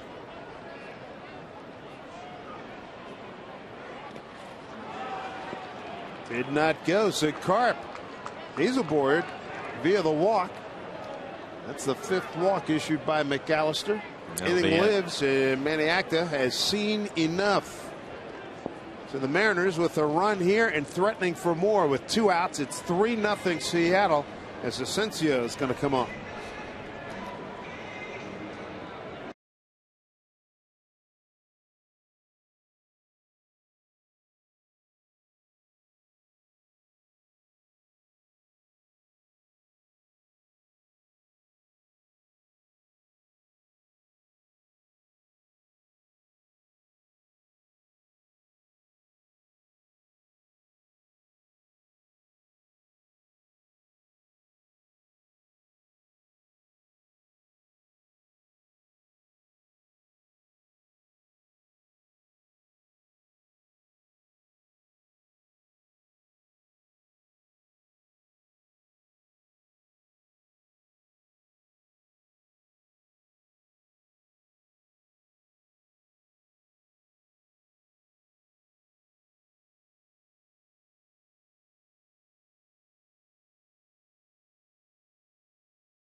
Very much shores of Lake Erie here in Cleveland. As we look at Jairo Asensio, he's coming on here to pitch in the 6th. Mariners with another run on the board. It's 3-0. Mariners have runners at first and second. Numbers for Asensio: 4.71 ERA, a 1-1 record, 21 innings pitched, 19 strikeouts. Opponent's average 218. Brendan Ryan will step in. Has yet to see a strike today. He's walked a couple times. Yeah. Stolen base, scored a run.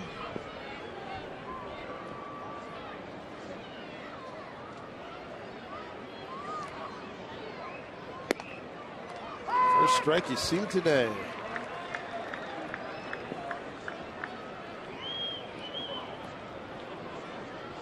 A huge base hit from John Jaso. Those 2 out RBIs are great. There's the 0-1 to Ryan. He wins as Adrian Johnson. 0-2.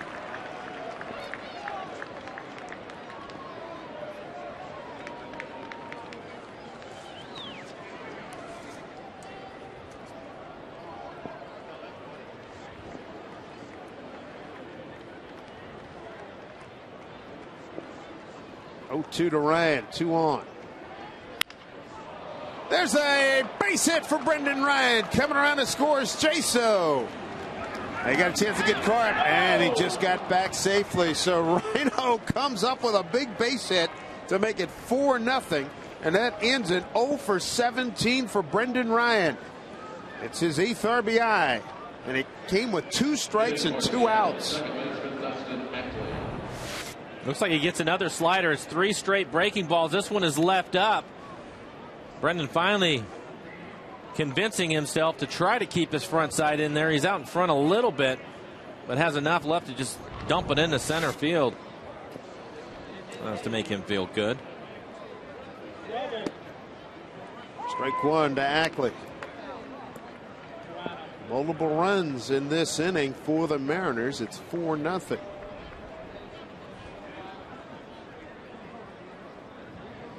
Run charge to McAllister. Carp down to second.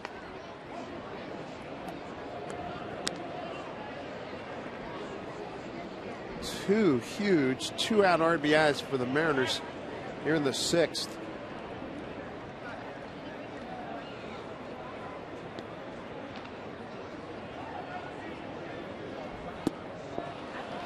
His head way off on that one, 1-2. He was fooled. I think he thought it was a fastball. Looked like a changeup or a split.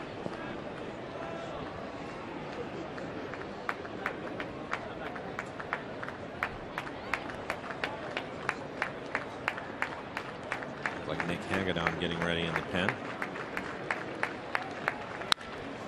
Right to the first baseman, Catchman. Nonetheless, 2-out RBIs. Jaso and Ryan. Mariners score twice in that inning and now lead 4-0.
A 4-0 lead. Hector Noesi's got a 3-hit shutout working. And he's going to face Travis Hafner, Carlos Santana, and Michael Brantley here in the bottom of the 6th. This is what Hector has done. Only 3 hits, 3 walks. Caused him some issues back in the second inning when he walked 2 of the batters. 77 pitches, and now he's thrown first pitch strike to 15 of the 22 batters. It's a good number. Working ahead of the hitters. In that second inning, lost it for a little bit, but looks like he's reeled it back in. John Jaso, a 2-out double, and Brendan Ryan breaks an 0 for 17 with a 2-out RBI. Big top half of this inning. That ball foul. 1-2 to Hafner. You see here that Donna Summer has passed away. That's terrible news. Queen of Disco back in the 70s. It's unexpected, right? I hadn't heard anything about her being ill. Total shock.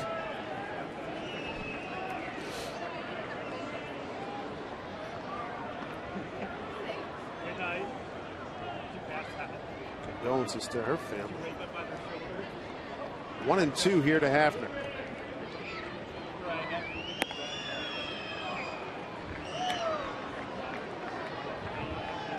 Chu got a leadoff hit in the first, and then 2 hits in the fourth. Hafner and Damon. And Wesley got out of it by getting Lopez to hit a comebacker to end the bases loaded bottom of the fourth.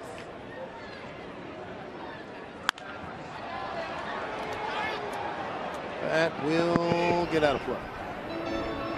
Second row.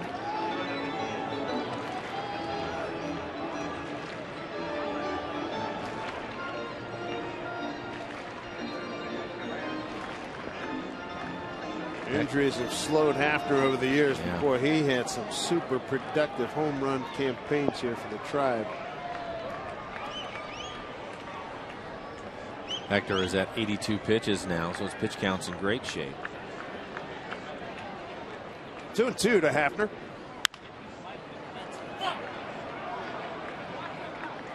Hafner reached out on a 1-2 pitch and popped a single into center field, leading off the fourth.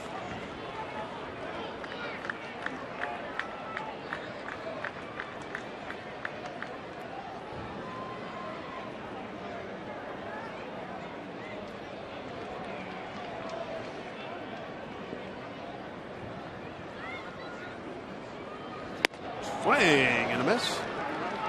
Hafner's gone. That's the fourth strikeout. Rung up by Noesi. All right, today's question on the docket. As we check today's Ask Mike question, what was your favorite road trip as a player and which was your least? Favorite's easy one for me. I would have to say that would be Boston and Fenway Park. Something about the Green Monster. I always enjoyed going in there. Least?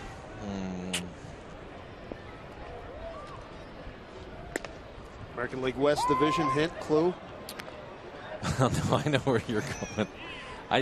The one place that I didn't like, I only made one trip in there, and it's a great city, but when we went to Miami, one, because it's the longest flight, and two, we played in Joe Robbie Stadium and we're in a football field trying to play baseball, and I didn't enjoy that much, so I'll go with that.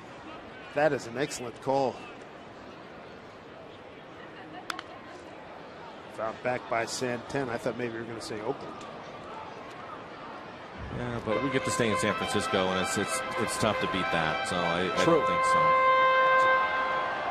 Yeah, you're right. You only had to, I don't imagine you played in Miami more than once, right? I think it was just one time, yeah. Yeah, that was a bad setup in that football stadium. It's strange, just didn't feel right. You're looking for Marino, right? Yeah. 0-2 to Santana, who's walked. Fly to right. Ichiro made a nice catch on it. Just past the diving Ackley. The Marlins don't have to worry about that anymore. They have a new ballpark this year. Now batting for the Tribe, center fielder Michael Brantley. One out, one on. Michael Brantley 0 for 2. Fly to left and fly to right. 4 strikeouts, 3 walks. Noesi. No runs on 4 hits.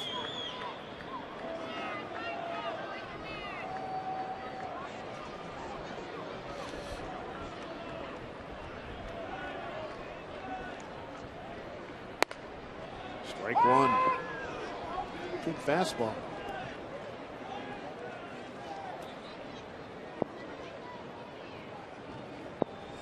It's like the Mariners have some action out in their bullpen. We can't see what it is from the booth here in the ballpark here in Cleveland.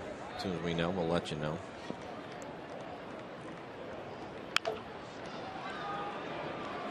No play for Seager. 1-2.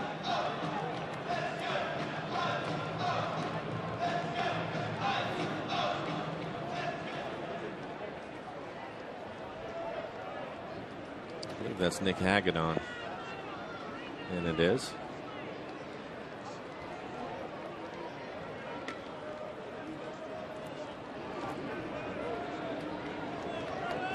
Nick from Northern Idaho by way of the University of Washington. 0-2. That's playable. Seager taking charge. 2 outs.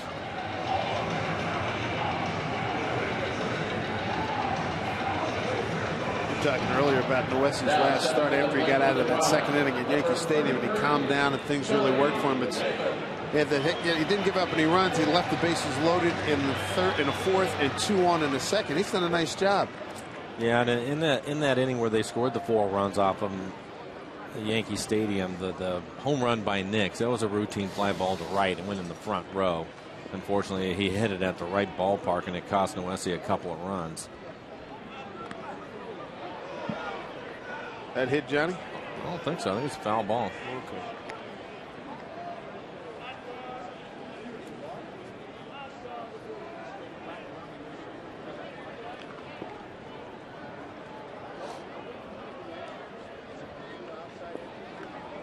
Talking about settling down. First pitch strikes to 12 of the last 13 batters he has faced. 18 out of the 25 in the game. Now we're talking. Yeah. 2 outs, man at first. Santana 0-1 to Johnny Damon.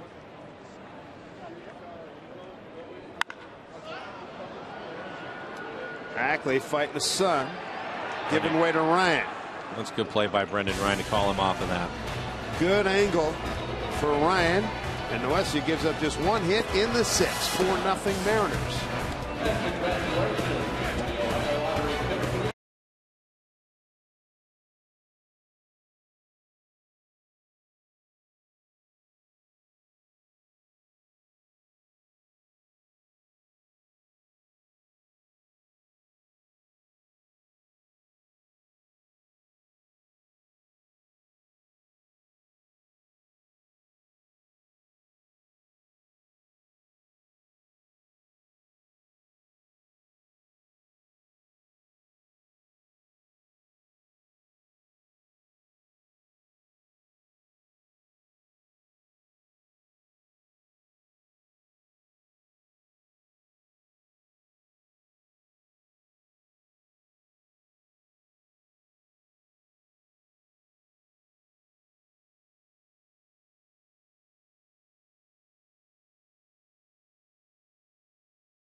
Mariners have a 4-0 lead on this getaway day before we head off to Denver. Nissan shift to the bullpen.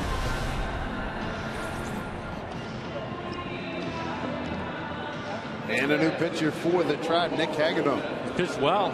ERA to 1.74, 10 in the third innings for him, 10 strikeouts, 3 walks. No record yet for Nick. Hard throwing left-hander. Threw the ball well at Safeco Field. Tribe was in April. Start off with a couple of left-handers here in the 7th inning. It'll be Saunders, Ichiro, Seager.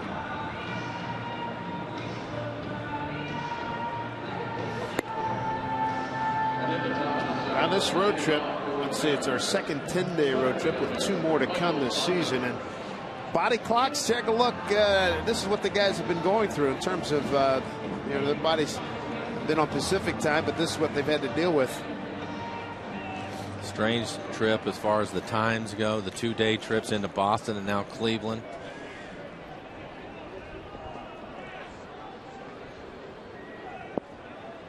And no consecutive games are at the same time. Michael Saunders drove into Mariners' first run with a ground out RBI back in the 3rd. He's 0 for 3 today.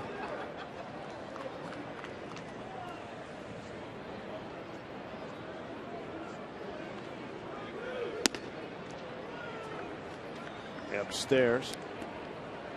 You can see the good fastball from Hagedorn. That last one at 93 miles an hour.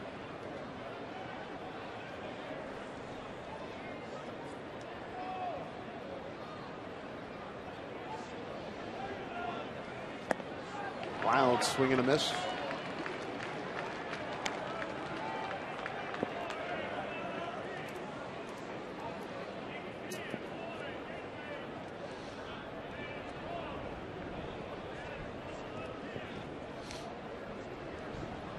One and 2 to Saunders. Play him straight away. And that was a breaking ball that got away from just 82 miles an hour.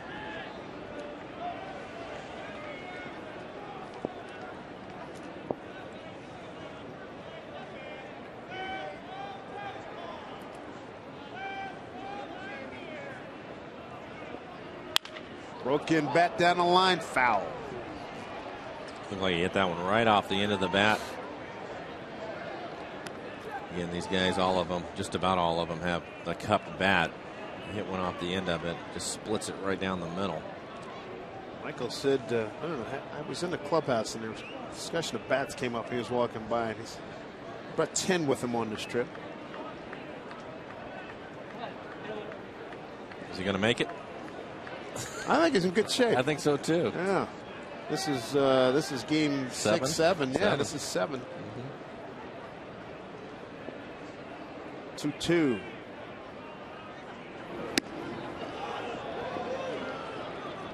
Full count now.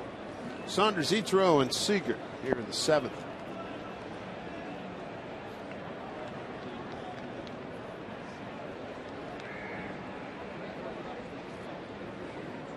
Ichiro awaits. Payoff here to Saunders.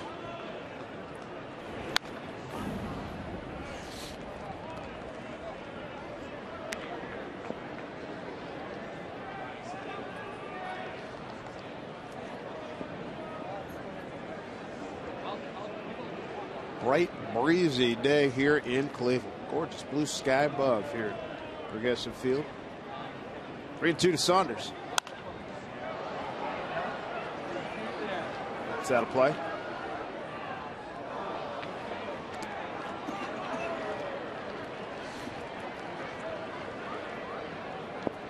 Ninth pitch of the at bat coming up.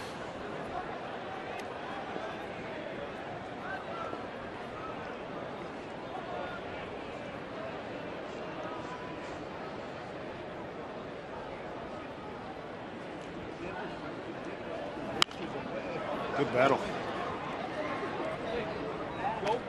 Last pitch was the first real good fastball for him to hit. You can see the ninth pitch in the middle of the plate.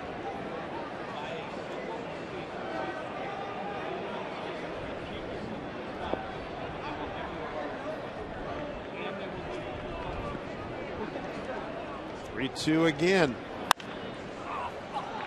This one popped up. The second baseman Kip is fighting the sun. Stays with it. Let's check in with Angie Menton.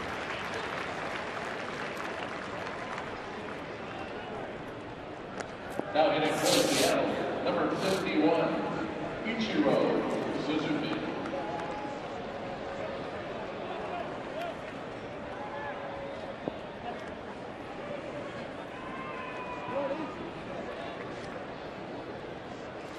Angie, thank you. Here's Ichiro, 1 out. He's 0 for 3 today. Ground ball down to Cabrera. 2 down.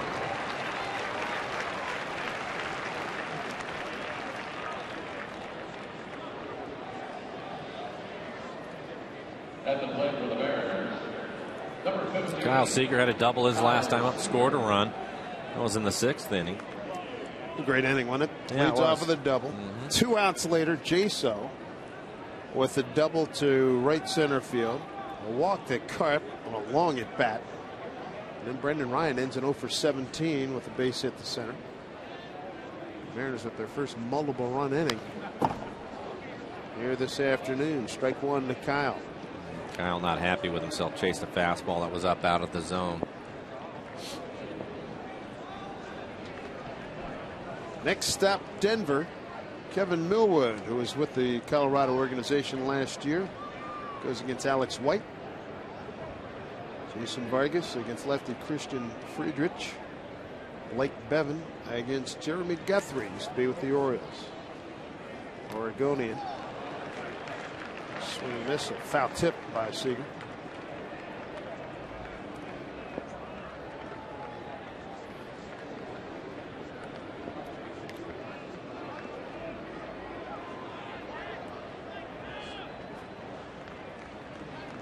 This is the Mariners' 25th road game. They've played 15 at home.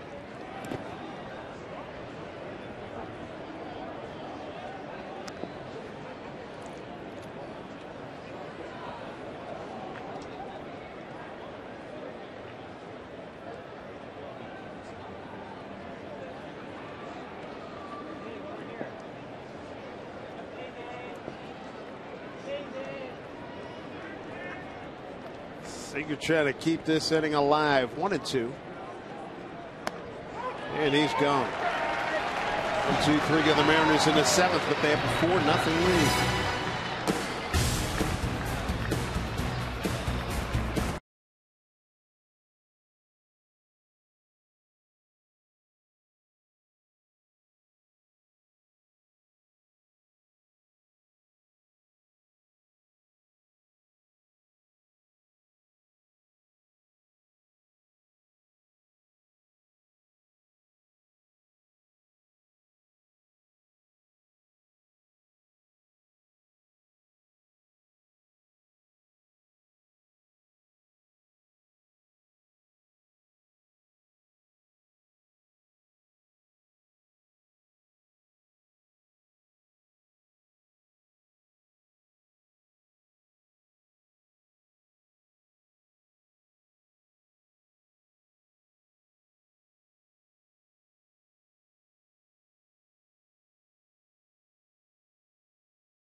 To you by Washington's Lottery and the Department of Imagination, encouraging you to imagine bigger when you play the lottery. Visit us on Facebook or tweet what you do to Twitter hashtag if I won. Who knows, you might even see your tweet here in a TV upcoming game. Dave Sims, Mike Blowers, Roots Sports crew here in Cleveland, home of the Rock and Roll Hall of Fame. And I don't know if everybody in the ballpark knows it, but Donna Summer passed away today. They were just playing one of her songs here during the 7th inning stretch. Passed away earlier today. Casey Katzman leads off and hooks one foul. Eric Wedge would love to get another inning out of Nowesi without going to his bullpen. Pitching here in the 7th. He has 93 pitches, and he's pitched well. He can use his bullpen, manage the 8th, and turn it over to Brandon League in the 9th. Chapper, that is foul. 0-2 now to Katzman.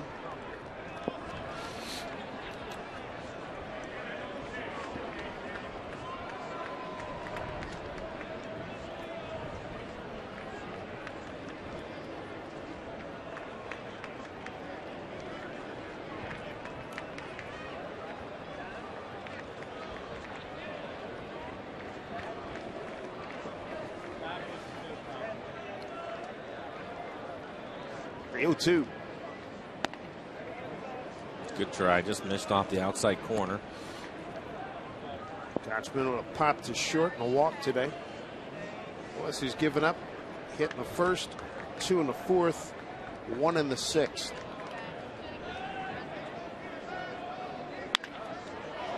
It's off his leg. Let's see if Ackley can throw him out. No, base hit.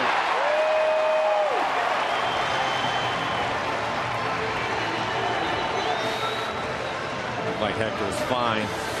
Fortunately, the ball kicked away too far from him. Take a look at it. Back up the middle. Off of his leg. Ackley trying with a little scoop. Only chance he had to get Kochman. Wasn't able to come up with it.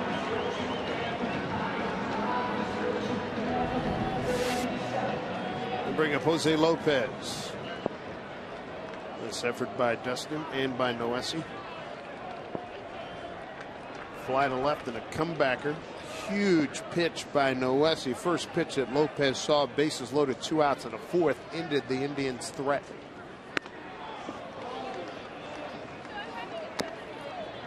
Let's see if he can get a double play ball before he has to turn things over to the top of the order again. Tribes won 3 in a row. Mariners have lost 3 in a row. Pitch from Noesi. Breaking ball hit foul.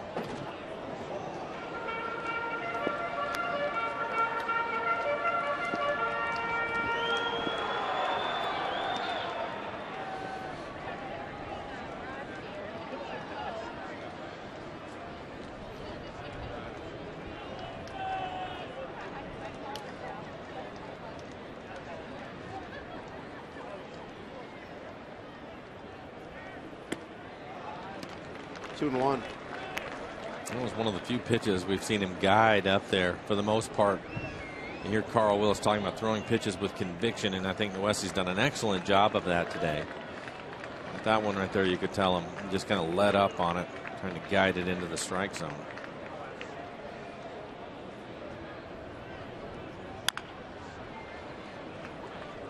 Two balls, 2 strikes.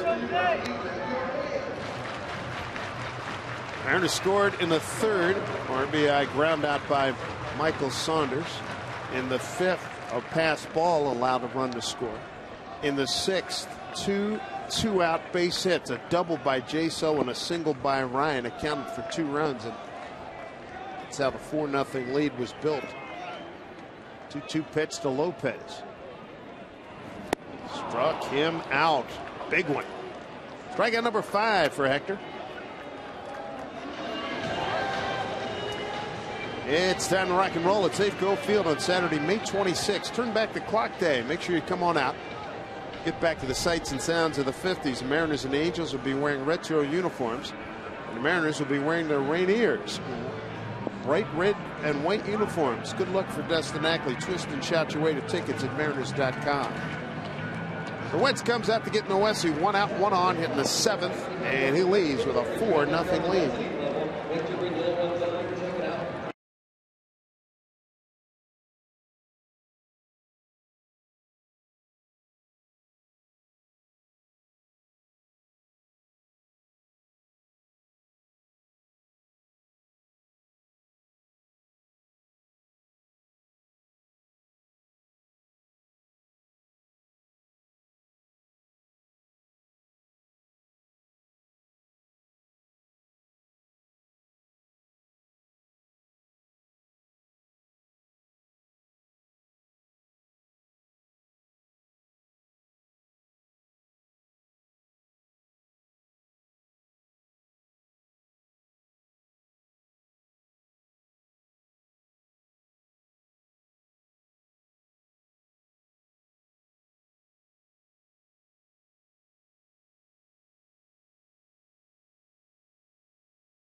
Today's Tracer Technology is brought to you by the Emerald Queen Casino, the entertainment capital of the Northwest.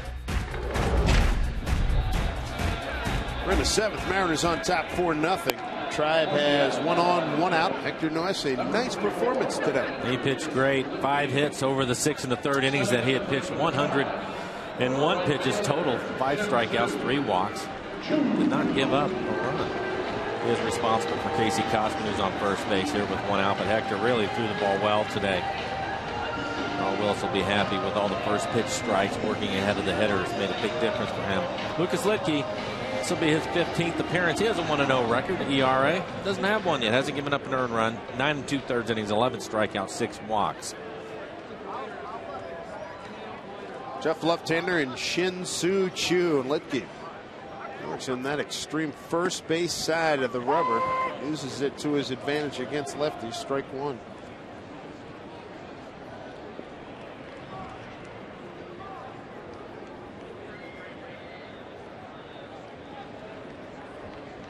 One out, 1 on. Strike 2, getting right after him. Lucas has really pitched well. As you can see, no earned runs allowed. 14 major league appearances. Has a club record. Rod Scurry, I remember him. Good pitcher. Down back. Played here with the Mariners, played with the Yankees, Pittsburgh. That's off the top of my head. And one other team, I think, maybe Milwaukee. I'll go with you on that.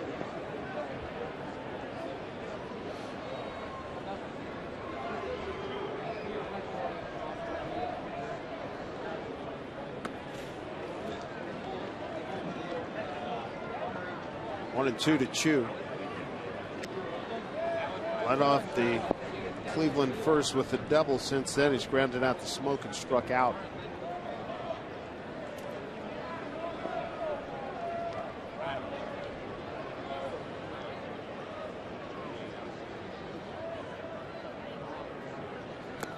Got him. Big strikeout for Litke. That strikeout number 2 in this inning. Lopez was K'd by Noesi. Now 2 outs in the 7th. Slider's been an effective pitch for Lucas. Left-handers have a tough time laying off of it, and that's just a bad swing from Chew. Give you an idea how hard he throws his slider. He has good fastball too. His fastball will be around 91. That's enough to keep left-handed hitters, keep him off the plate, so he can open things up on the outer half with that good slider. Here's Kipnis 0 for 3 today. Round out the second, couple of pops to Liddy and left.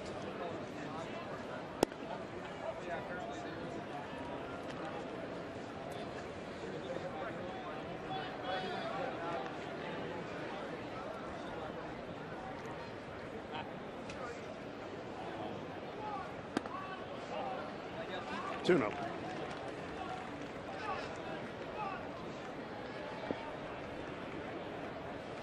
235. He's had his problems against left-hand pitcher.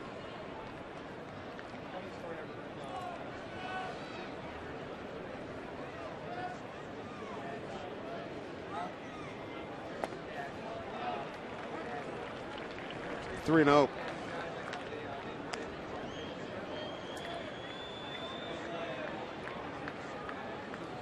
On deck, switch hitter, Struble Cabrera.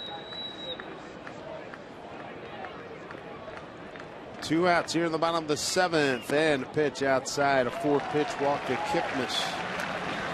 That is not what Eric Wedge wanted to see. Now you have the switch hitter Cabrera turning around, hitting right-handed against Litke. I think he'll let Lucas go because you have Hafner, the lefty, after that. Number 13, Astro.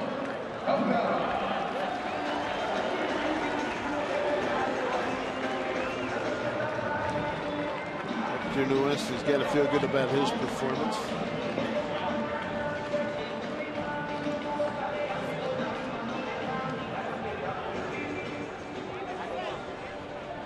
Down to second goes Kochman.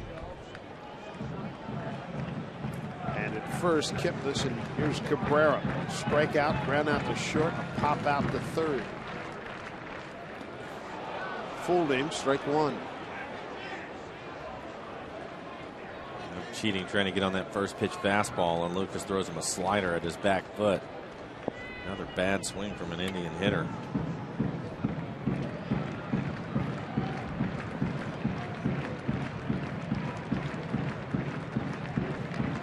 4-0 Mariners, trying to keep it that way. That's that play. Lickey's ahead 0-2.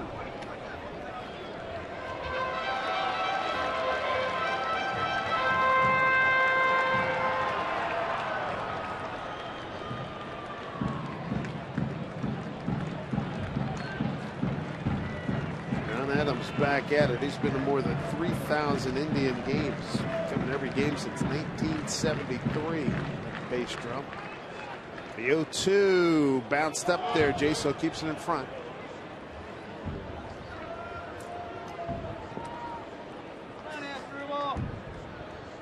That was strange. It bounced so far out in front of home plate, I couldn't tell if Jaso blocked it or it hit Cabrera. Yeah. Ball and 2 strikes, 2 outs, 2 on.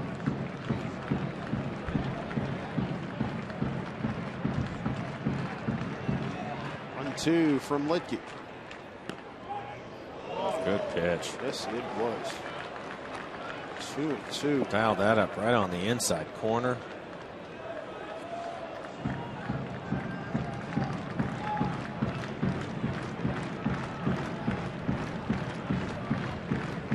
Two and 2 to play Cabrera, a couple steps towards right.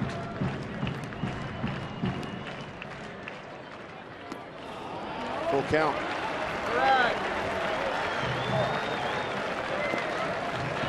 Travis Hafner's on deck. Runners will take off with the pitch. What a difference. You sit there and you have a guy set up and you execute the pitch and you don't get the call. You find yourself in a tough spot. Remember Verlander telling me last week in Detroit, he had a pitch like that. Remember to Seager. That's when he got into the beef with the home plate umpire. He said, I got to have that pitch. He'd say the same thing. 3-2 and steps off.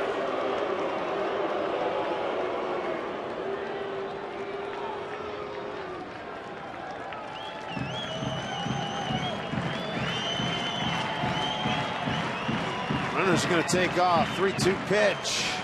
Base hit to left. Liddy charges. And he'll get it back in. Scoring on a play is Kochman in a 4-1 ball game. RBI for Cabrera, his 16th. Again, missing the 1 strike. He comes back with a slider, wanted to throw it for a strike, so he leaves it in the middle of the plate. Cabrera hits it hard.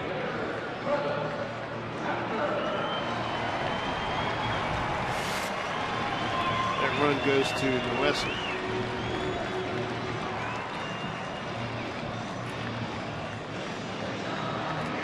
Dangerous situation here with Hafner coming up, 2 men on and a 4-1 lead. Hector ends up giving up 1 run. It was earned.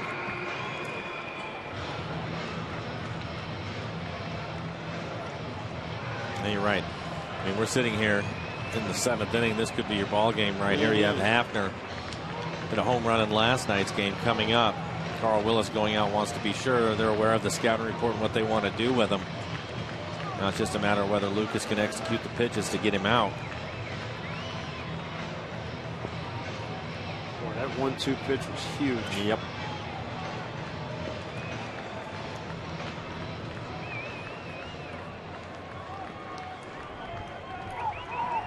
After strikeout, got fooled on a pitch, and he's so strong. Got the bat out, punched it into center field, and struck out again. And he's been better than average against left-handers.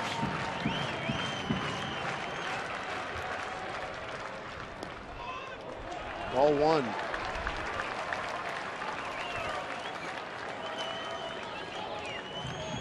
Dangerous hitter here. Wind still blowing in. In fact, blowing in a lot harder. That flag, deep right center field, pretty stiff as pointing right towards third base dugout. Here's the pitch from Licky to center field. Saunders has a bead. He's there. Inning over. The 1 run yielded to the Tribe as we go to the 8th. It's 4-1 Mariners.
The bottom of the American League in attendance. Proposition for you. How about some more runs here? That'll work. 4-1 lead. Escaped a pretty, what could have been a dicey situation with Hafner up there with 2 on to end the bottom of the 7th inning. Bring up Justin Smoke. Justin in his last at bat hit the ball deep to center field. Brantley was able to run it down out by the warning track. Cagadon, 2nd inning. He went 1-2-3 in the 7th. This one popped up. Santana taking a look. Kotzman coming in. And he dropped it. Oh. And Adrian Johnson saying a foul ball. I'm not sure. He touched that. That looks like it was a fair ball. You take a look. He calls off Santana. That's a fair ball. It's not even close. Yeah, he was clearly in the dirt. He's going to get some help, I think. He needs some because that was right out in front of home plate. Right in the dirt. Going down to check third base umpire Field and Colbert. He was clearly in the dirt. Smoke standing at first base. I think that is a fair ball.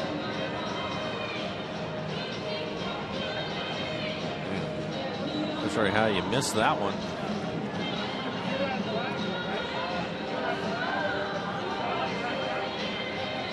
Fair ball. There you go.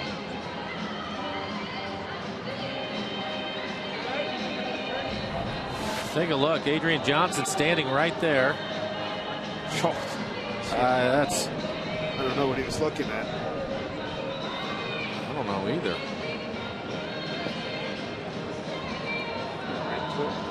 Not getting more plainer than that.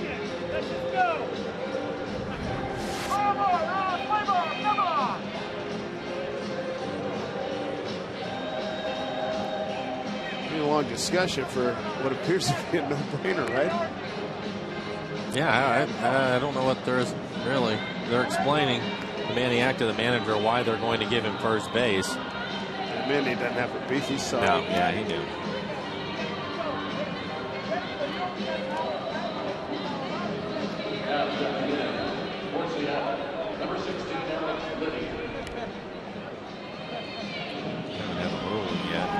still waiting. Here's Liddy 0 for 3. Smokes the board. 0-1.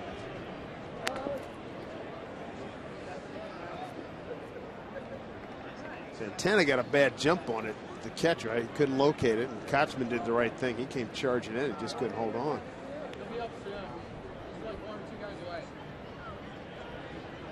E3. Charge to Kochman.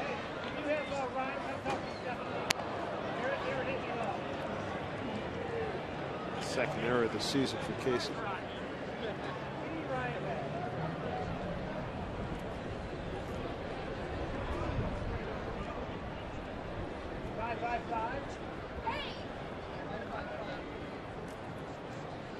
One to Liddy.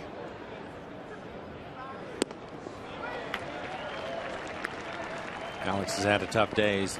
See his front head pulling off of the ball. He's not seeing it. His shoulder staying in there in good shape, it looks like, but his head's just coming out of there. Has a couple of strikeouts, and he finds himself in a hole here, 1-2.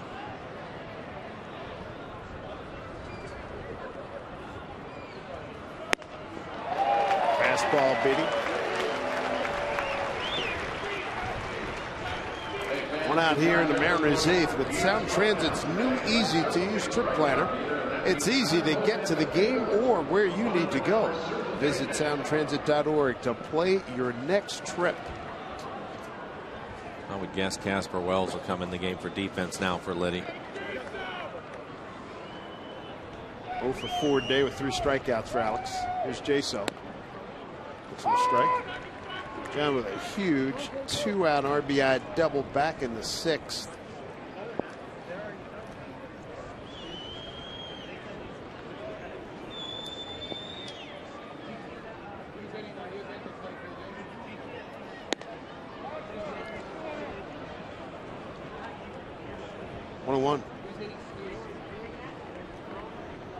Cardo getting loose for the Indians.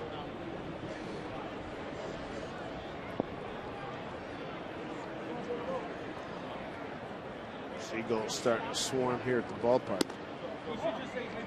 And low flying at that.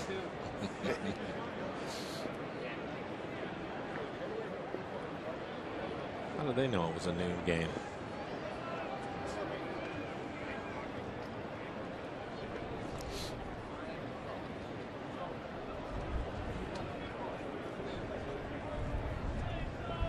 Two one. 3 balls, 1 strike to Jaso. Mike Carp on deck.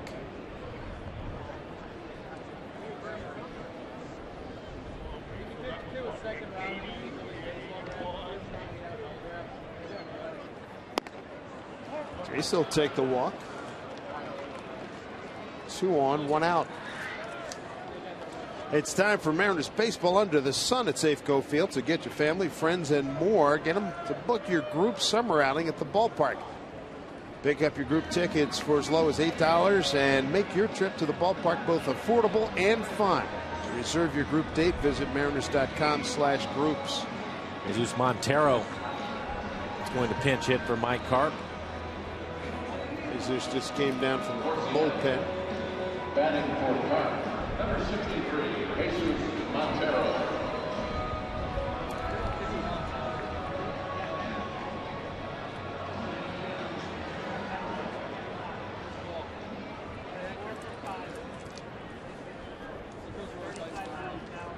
Now Maniacta, they stalled long enough to get a Cardo enough time to get loose, and now Maniacta will come out of the dugout and get his right-hander. You know it. Take a break. Mariners have a 4-0 lead, top of the 8th, couple of men on, and 1 out.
Sunny day here at the ballpark in Cleveland. Progressive Field, 4-1 Mariners.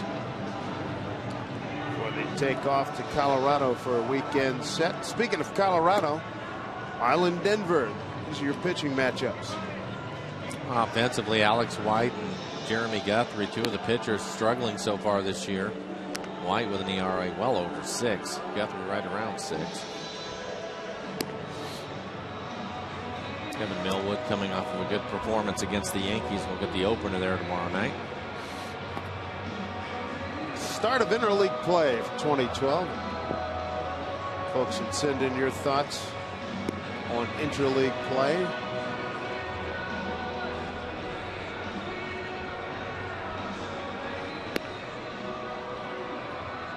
If your insurance runs would not hurt here. I have the Mariners 2 for 11 with men in scoring position, and again Montero's going to pinch hit for Carp, and he'll get an opportunity to drive in a run. Good headgear on that kid.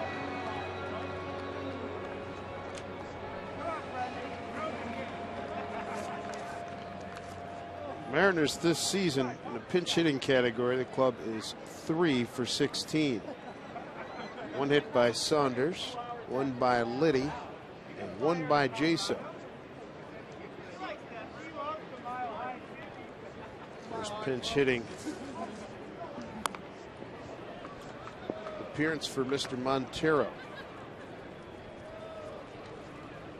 Jesus last night, it did not look good up at the plate. He went 0 for 4. One of the reasons why Eric Wedge decided to give him today off. Normally he would get the day off as far as catching goes, but we've seen him go into that DH spot, but decided to rest him. But he needs him to come up with a base hit now. 1 out, 2 on. Mariners 4-1 on top.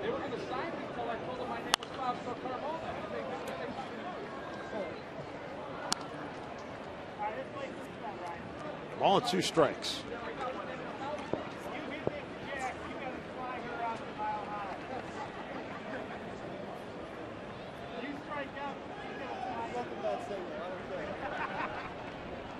Straight away and deep is how Cleveland plays.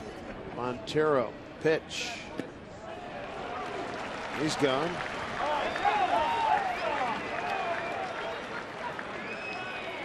Two outs in the top of the 8th. Well, Brendan Ryan 1 for 1 in the game with an RBI and a run scored. He's walked a couple of times. Ended an 0 for 17 last at bat, a 2-out single to center.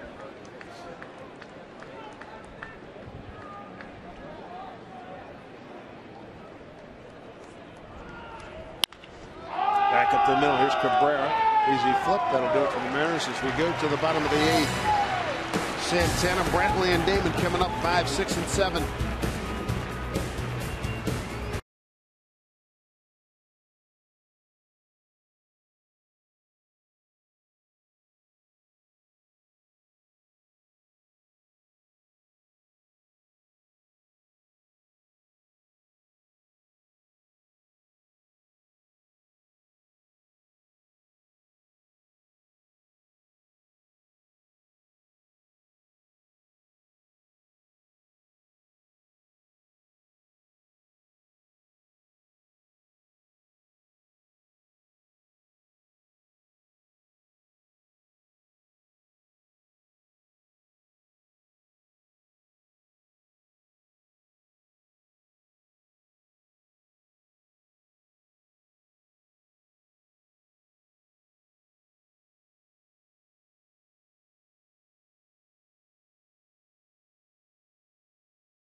as we begin the bottom of the 8th inning, and the Mariners ace is king. Make sure to grab a seat in the King's Court for Felix Hernandez next home start. It's coming up on Monday evening as he'll take the mound against Josh Hamilton and the Texas Rangers. Get your seat in the court, a 2012 King's Court t-shirt and a K card, and you can get it all for only $30. For tickets, go to mariners.com/Felix. Casper Wells taking over in left field for Alex Liddy. Defensive replacement. And Steve Delabar. Pitch here in the 8th inning. The hard-throwing right-hander. Fastball, 95-96 miles an hour with a split and a slider. ERA just a little bit over 4. 23 strikeouts. 17 2/3. Opponent's average only 175. Delabar in the Cleveland 8th. Switch hitter Santana. Brantley a left-hander. Damon a left-hander.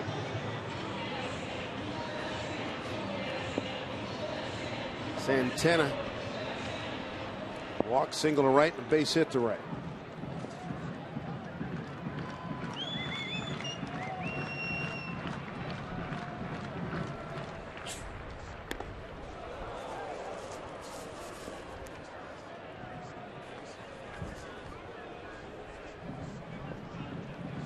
Ball 1 to Carlos.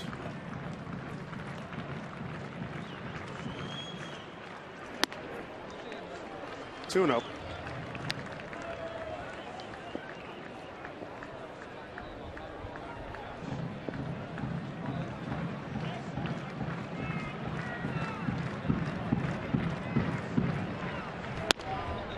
Delabar comes out and throws 3 straight balls. All of them up in the zone.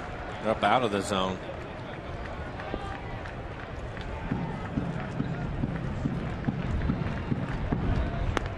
There's a strike. Scoring change on that pop by Smoke. Change it to a base hit.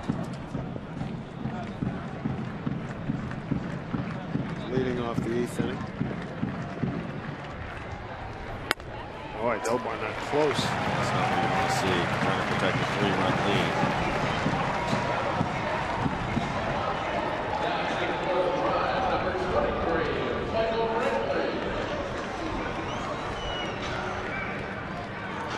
Brings up Brantley. 0 for 3.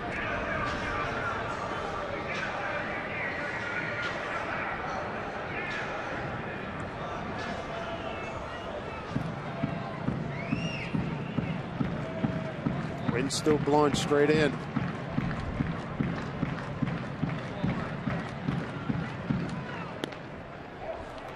Another ball.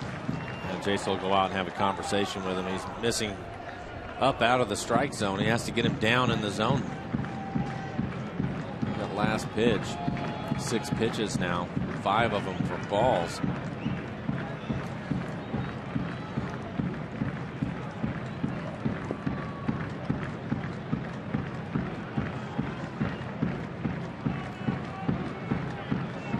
Infield double play depth.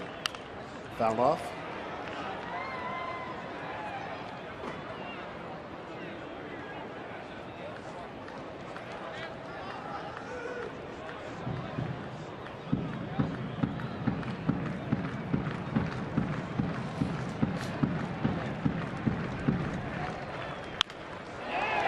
There's 1. They will not get 2.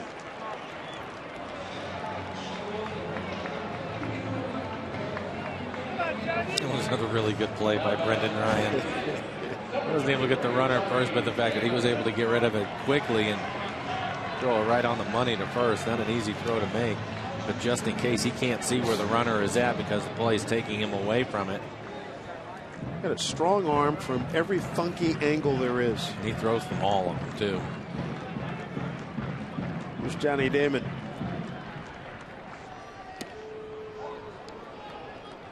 Off the plate, ball 1. Damon will walk, single to center, pop to short.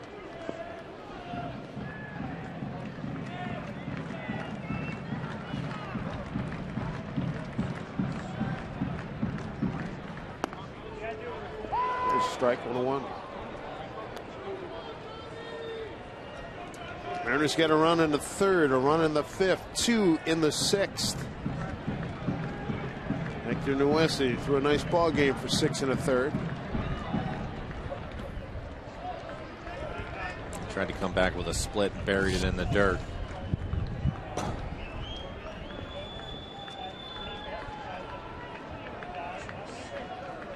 Mariner RBIs today. Saunders, Jaso, and Ryan. The 4th run scored on a pass ball.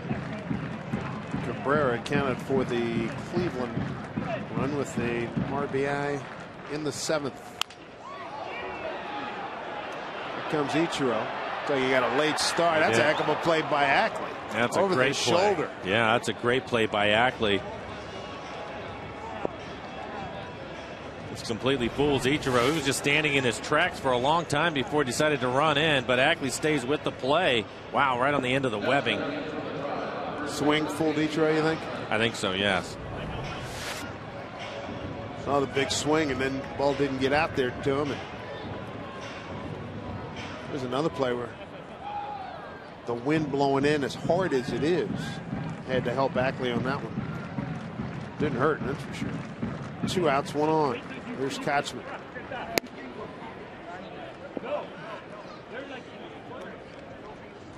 Well, Delabar's throwing hard enough. He just doesn't have the command we see from him a lot of times.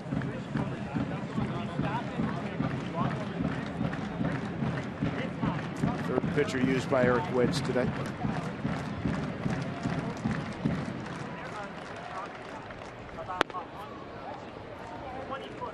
Two and 0.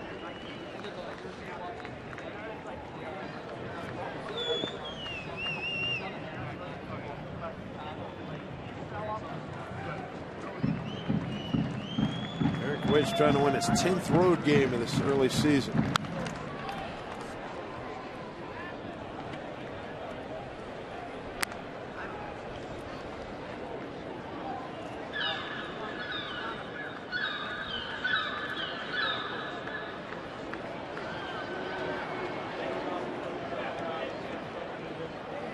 They played a recording of Seagulls, and then they all came out on the field at once. Time call. You see the shadows on the field. Casey Kochman steps out.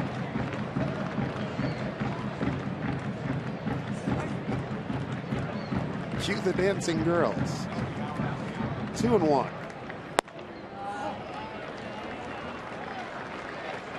The 3-1 count. There's 2 outs. Runner at first. Mariners up 4-1. Jose Lopez waiting on deck. 1 for 3 today.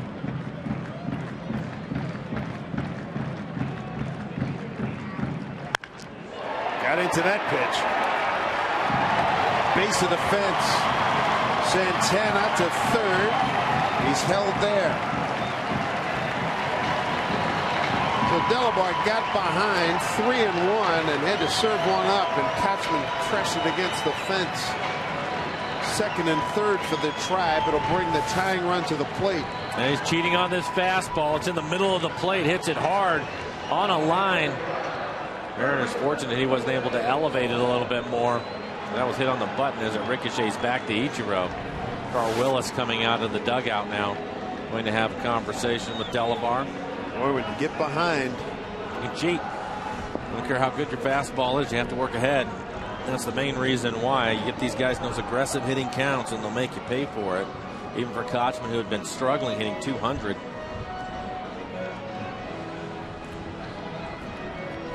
Kochman's second hit. Last inning in the 7th. The ball that glanced off of Noesu. Now Delabar in a jam with 2 outs. Runners at 2nd and 3rd. Mariners are able to get out of a similar situation in the 4th. They had 2 outs, Cleveland. Bases loaded. Jose Lopez was the hitter. And the first pitch, he tapped back to Noese to end the threat.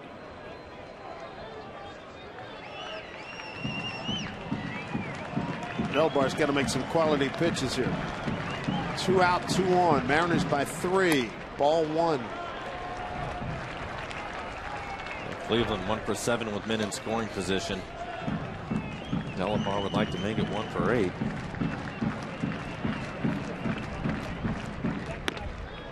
Two and 0.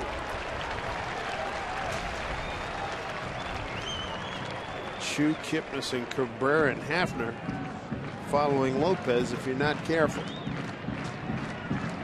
2-0. Deep drive, left field. Wells going back, top of the fence, home run. I think it hit off the railing. Signaled home run. The third base umpire signaled home run. Yeah, I think it hit off the railing above the fence. Came back onto the field to play. Lopez, hoping that he would get out, misses first base, had to go back and re-tag it. Lopez comes back to burn his former team. He was ahead in the count 2-0. Rides it out of here. We got a new ball game at 4-4. Here comes Eric Wedge to make a pitching change. So Delaware gets 2 outs. Can't get the job done. And it's a brand new ball game at 4-4. Home run for Lopez, his second. Runs his RBI total to 6. And we've seen enough of Lopez to know you can't pitch to him up and in when he's ahead in the count.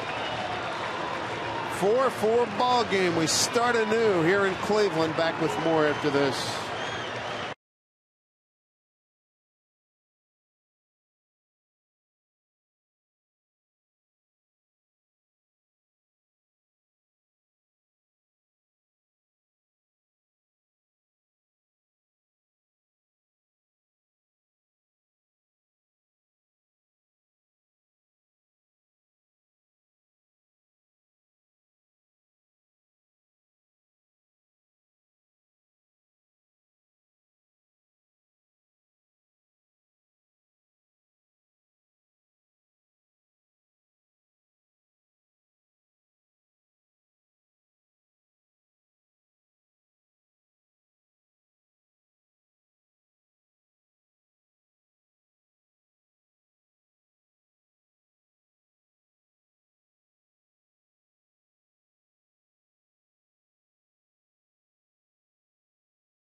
Jose Lopez, 3-run homer, ties it up.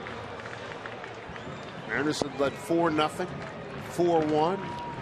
Delaware in 18 of the third now on the season has given up 6 home runs. Charlie Furbush takes over.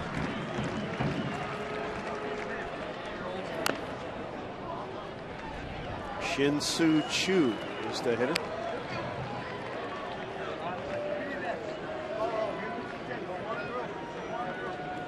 Chu with a double in the first. Hitless since then, 1 for 4. He struck out his last 2 times up.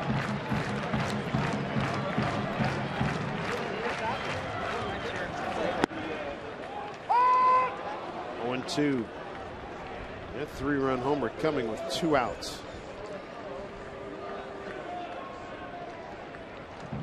AC Catchman a ringing double on a 3-1 count. 3-run homer Lopez on a 2-0 count.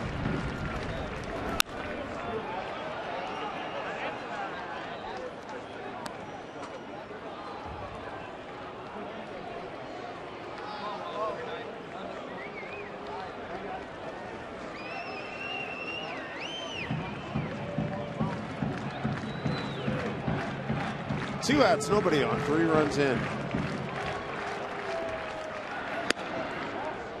4 runs, 8 hits, an error for Cleveland. 4 runs, 5 hits for the Mariners. For the Mariners in the 9th, they'll have Ackley, Saunders, and Ichiro's top of the lineup hitting in the 9th inning for the Mariners.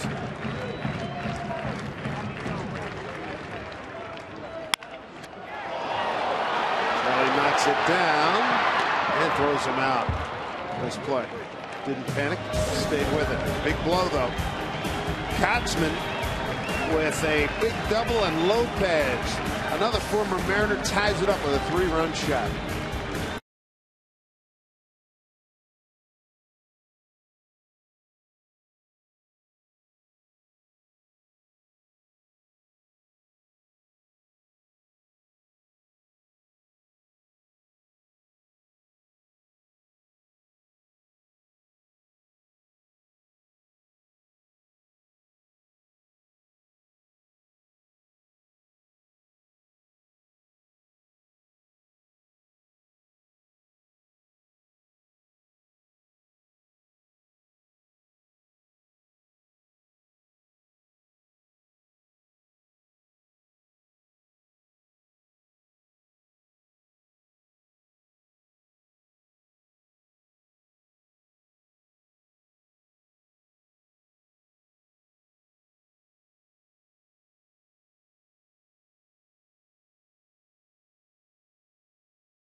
Welcome back to Cleveland. We got a brand new ball game, everybody. Top of the 9th inning.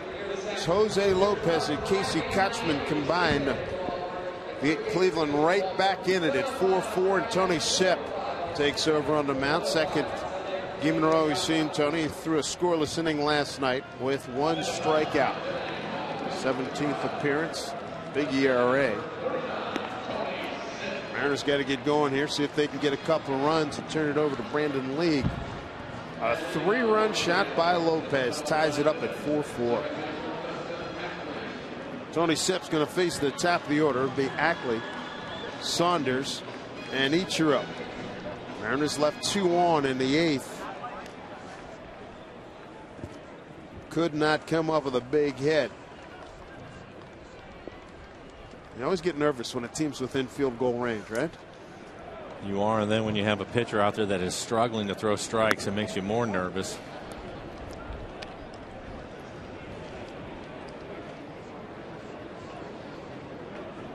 But the good news is it's just a tie ball game, so Mariners get a chance to hit now. You have your leadoff hitter on there. Ackley's been swinging well. Make something happen, right? That's it. 1-1. Ackley led off the ball game with a base hit to left. Since then, he's walked, reached on an error, hit a line drive to the first baseman. Trying to get something going on, that young guy. Day is made, sunshine, no school, and he got a ball.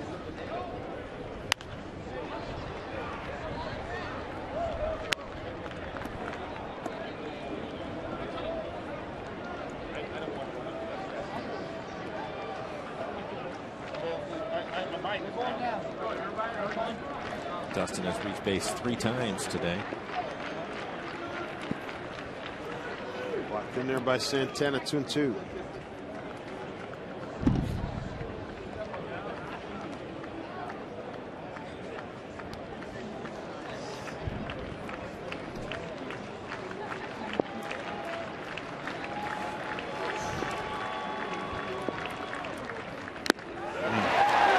Held on by Santana. Strikeout for Tony Sipp. 1 out. Just a good fastball. Good fastball, top of the strike zone in the middle of the plate. Ackley can't catch up to it.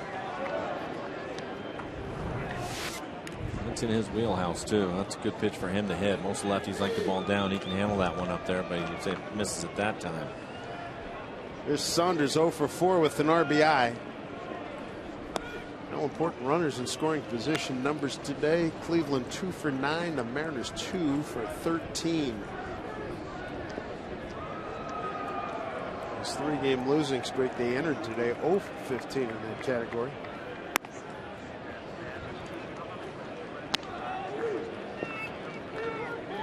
Well, Michael finds himself in a 2-0 count. See if he can do something with it. Straight away and deep is how they play him. Pitch from Sip. Inside corner for a strike. 2-1.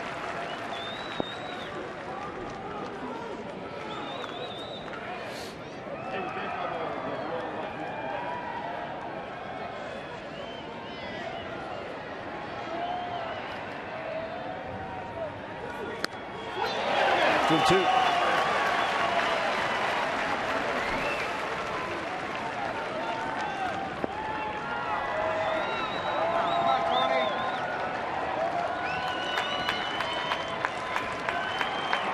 One out, nobody on. 2-2 pitch. He went. Oh, he needed some help on that. Michael didn't think that he went on the pitch. It's a big point in the game. You have to get some help. I don't blame him for being upset. I've never understood that, Dave. Why you just can't point down there and get the help from the guy that has a great angle on it.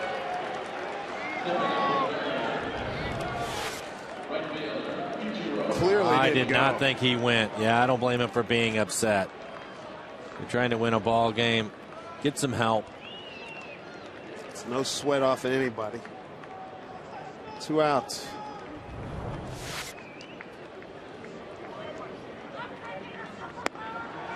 Strike one.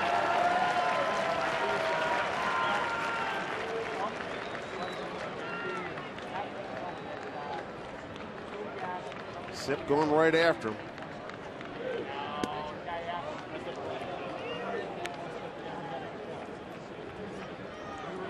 Petro today 0 for 4.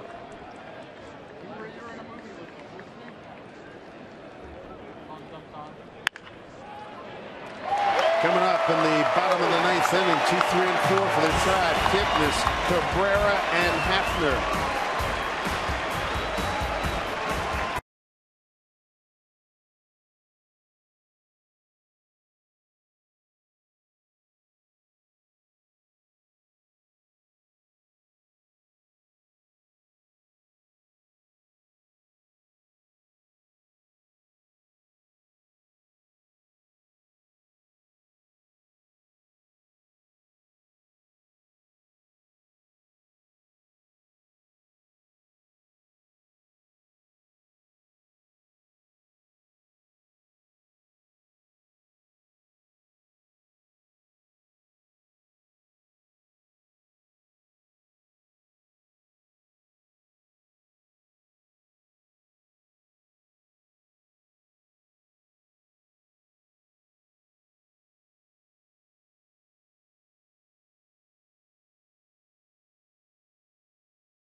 Bottom of the 9th coming up in this tie ball game, and the Tribe's going to have their number 2, 3, and 4 hitters coming up against Charlie Furbush.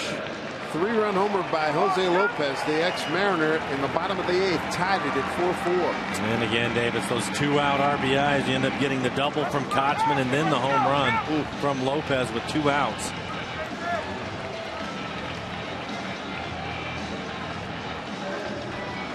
Leading off will be the second baseman, Jason Kipnis, 0 for 3 with a walk today.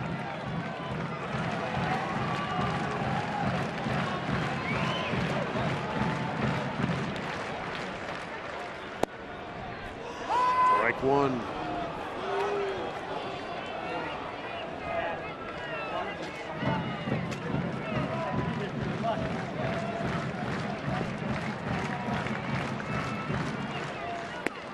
Good slider from Charlie. It was a good fastball today, too. We've seen him right around 91, 92 with his fastball. Main thing is he's throwing strikes, 7 pitches, 6 of them for strikes. There's your difference right there. Delabar had a bad go in the 8th. Came in and walked the first man. Line drive, Brantley to the shortstop. Popped up Damon. 3-1, gave up a fastball for a double at the base of the fence, and then 2-0. He was behind Lopez, and he hit the 3-run homer. Swing and a miss. Kipnis is gone.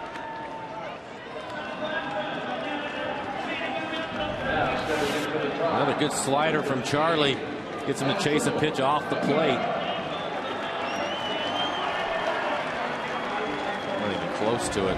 Trying to get geared up for the fastball. That'll bring Cabrera up 1 for 4. He's driven in a run.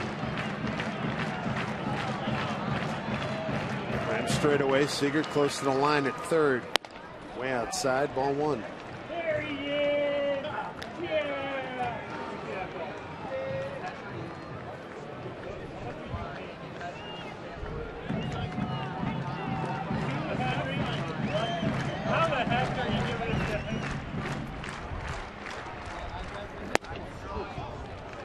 2-0.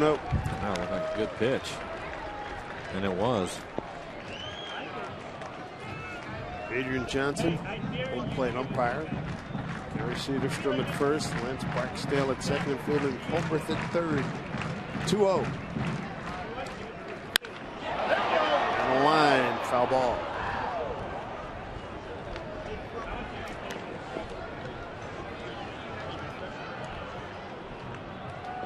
And again, a 2-0 count. You can see how aggressive Cabrera was on that swing, even though he pulled it foul, squared it up, hit a line drive.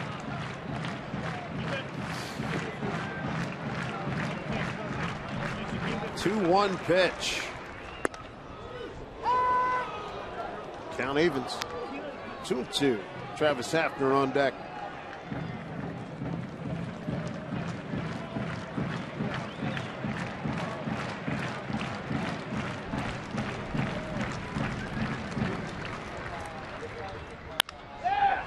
Foul ball.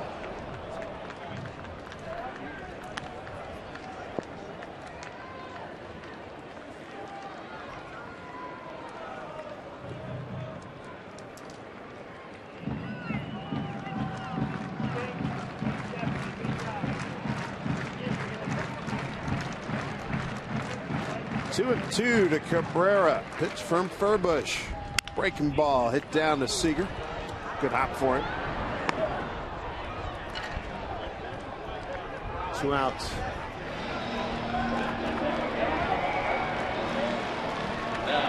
Here's a guy you'd be concerned with.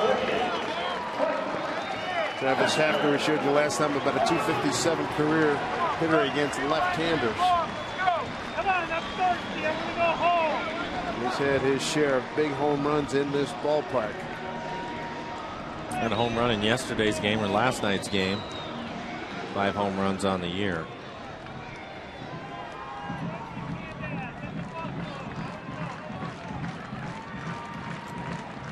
Travis Hafner against Charlie Furbush. 2 outs, bottom of the 9th, in a 4-4 game. Ball 1. Come on, Travis.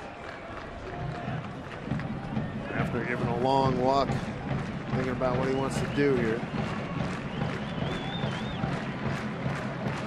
What he expects from Furbush. He's had a good look at him. Charlie got the last out of the 8th inning. Pitch. Breaking ball for a strike. Really helps you as a pitcher, especially late in games. If you miss with a pitch, if you can come back with something off speed and steal a strike, the hitter's going to be sitting all over a fastball.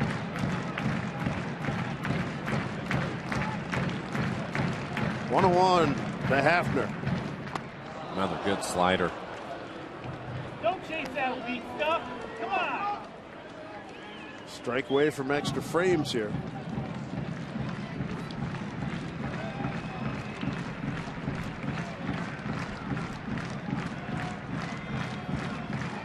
A 1-2. to Hafner.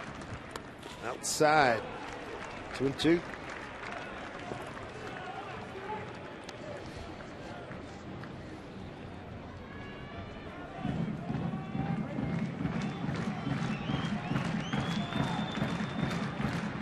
Showing a good slider, showing a good fastball. It's 2-2 here. What do you look? I think you have to keep the ball away from him. I'd go with the slider and just run it off the plate, see if you can get him to chase one of them. 2 outs, nobody on. 2-2 pitch. Full count. That was the slider. He was able to catch the inside corner. He wanted to throw it away from him, made a mistake and left it inside. Looked like it was a strike, but he didn't get the call. A lot of times when you see the catcher having to reach back, if it's close, the umpire won't give it to you. Santana waits on deck. 3-2 pitch to Hafner. Bounces it foul. And he stayed with that slider. Didn't want to give in to him and give him a fastball to hit.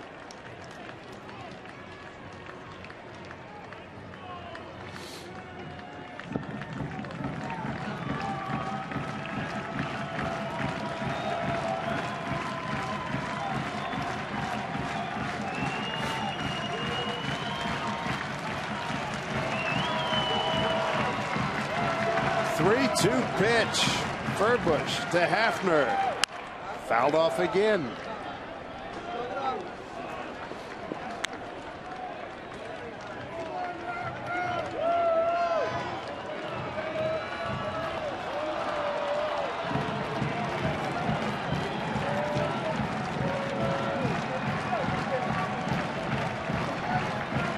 Charlie Furbush had lots of friends and family in Boston watching over the weekend. He's in a big spot here. 3-2 to power hitting Travis Hafner. Hit him. How about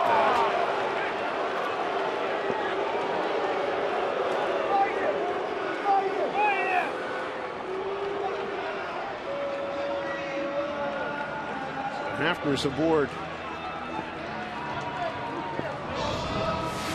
Let's take a look where this gets him. It's a fastball running up and in.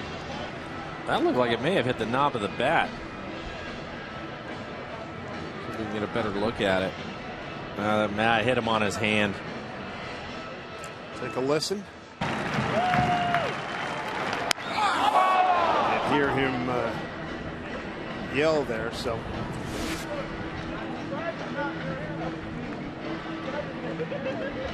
2 outs. A winning run aboard.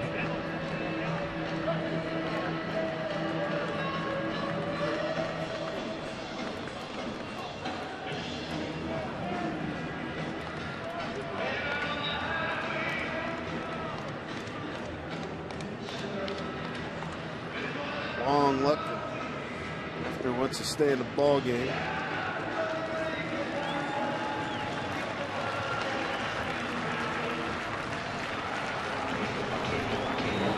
Two out. Winning run at first. The hitter's going to be Carlos Santana. 1 for 2, couple of walks, a run scored. Mariners outfielders playing deep. You want to keep the ball in front of him. You don't want to see a double here.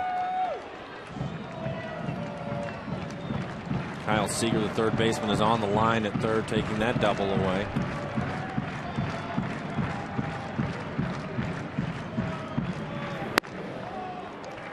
Ball away, ball 1. Inning started with a strikeout of Kipnis on a 1-2 pitch. Cabrera bounced out the third on a 2-2 pitch and a long battle. 3-2 pitch. Hafner got hit.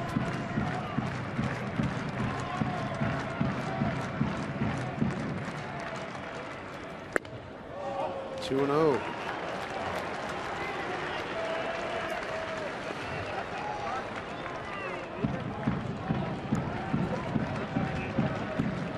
Jose Lopez, he tied the ball game up. 2 outs, bottom of the 8th, a 3-run shot. Make it 4-4. Time's called.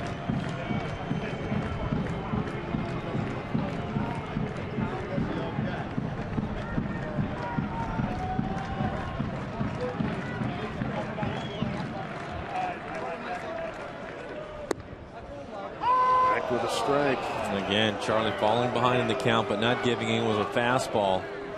Pitches that hurt Steve Delabar. He comes back with a slider to get himself back into this count.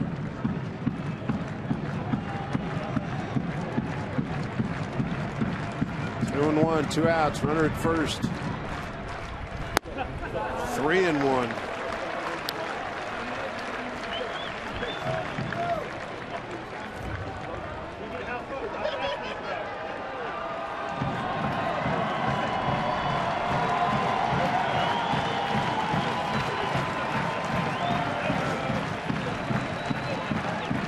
Bush ready. So Santana, 3-1. Speed pitch for a strike. Full count.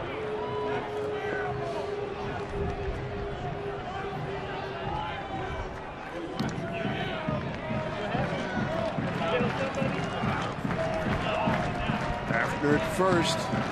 3-2 pitch. Get down to Ryan.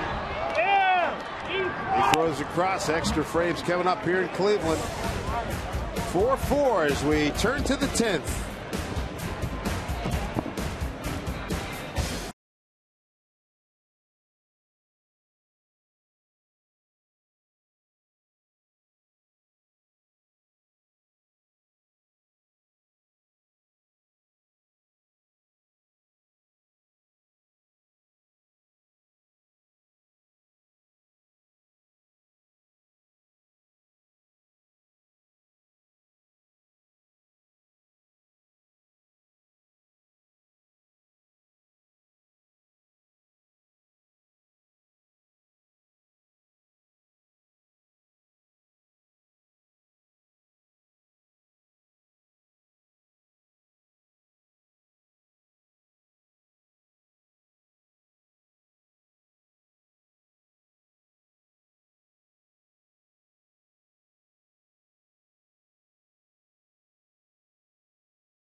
Gets ready. Mariners really were playing a good ball game. Noesi was outstanding through 6 1/3, giving up just 1 earned run, but unfortunately the bullpen ended up giving it back to the Indians late as the Indians score 3 runs in the 8th inning on a 3-run homer by Jose Lopez. Lopez, the hero for the Tribe. Mariners got to go to work here in the 10th inning. Again, Tony Sipp staying on.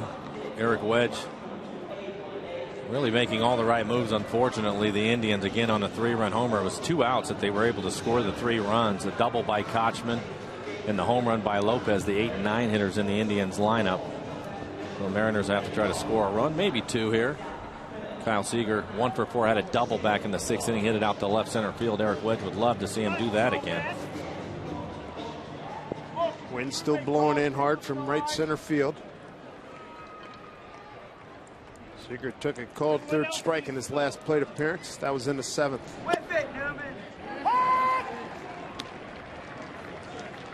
Tony Sipp in the 9th went strikeout, and line out the shortstop. Gets the top 3 hitters in the order. Well, good breaking balls from Sipp to get ahead of Kyle.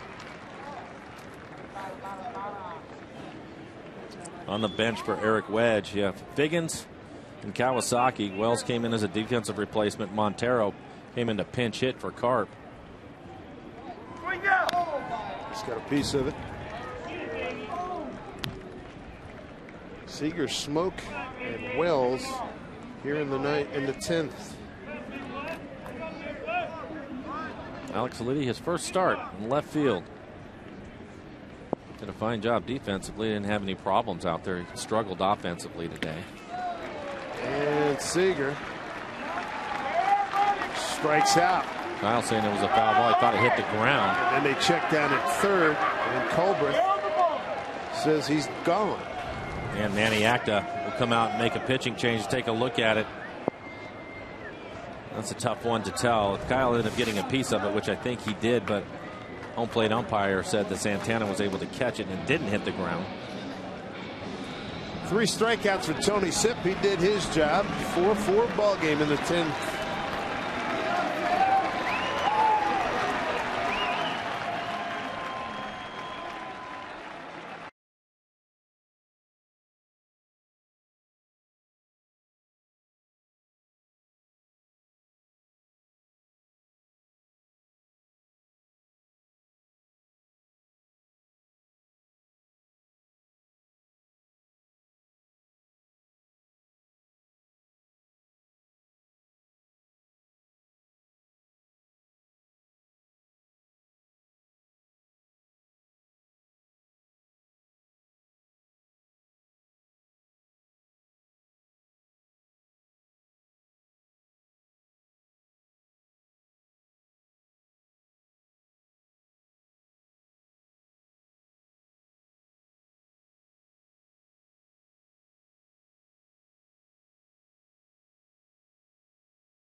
We're in the 10th, a 4-4 ball game.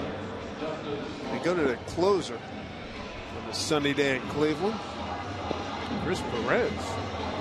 Chris Perez's number, he has 12 saves out of 13 opportunities. Again, this is not a save opportunity for him. ERA of 3.68, 11 strikeouts in the 14 2/3 that he has been. He's yet to give up a home run. How about right now, Dave? Absolutely, sign me up. Justin Smoke, the hitter. It's interesting, Manny Acta, he's been putting the shift on with the left-handed hitters, but he modifies that shift, I think, to who's pitching. Yeah. Perez a hard thrower and is going to try to keep the ball away from Smoke, so it's not that drastic shift that we saw earlier in the game when Justin was hitting. Yeah, you had the second baseman 25-30 feet into right field.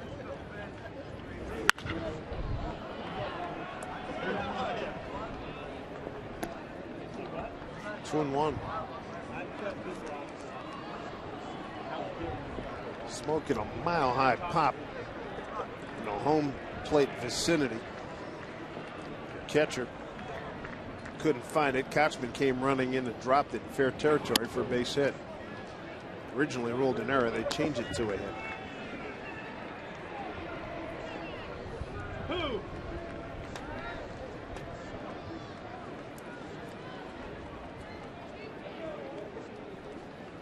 3-1. Boy, he hit it hard. Base hit. Nice job. I like that at bat for Justin Smoke. He gets to a 2-0 count, takes an aggressive swing on a fastball up and away from him, fouls it off, then gets into a 3-1 count and comes back. And he's trying to do some damage here and just covers this up. Solid line drive into center field. Kawasaki going to come out and pinch run for him.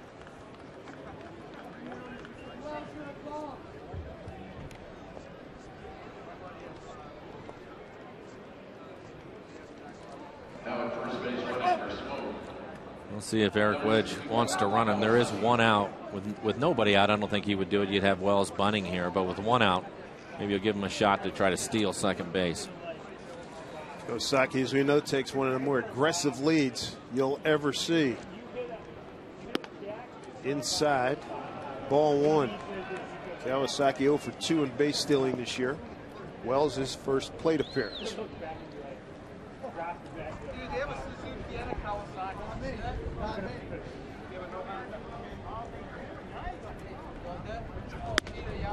Inside again. Grab that peanut bag. John Jaso waiting on deck. Windy day here in Cleveland. Be nice to give John a chance to hit with a runner in scoring position. He's come up with a few big hits for the Mariners already this year. 6th inning, 2-out RBI double. 3-0 here to Wells.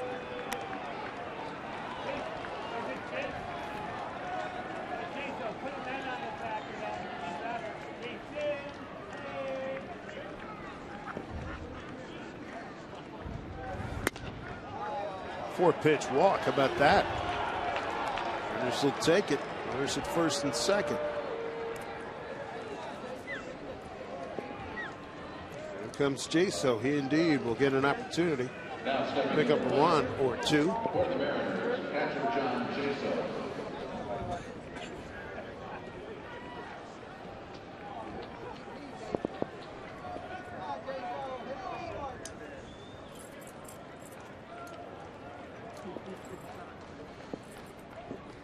Big spot here for the Mariners.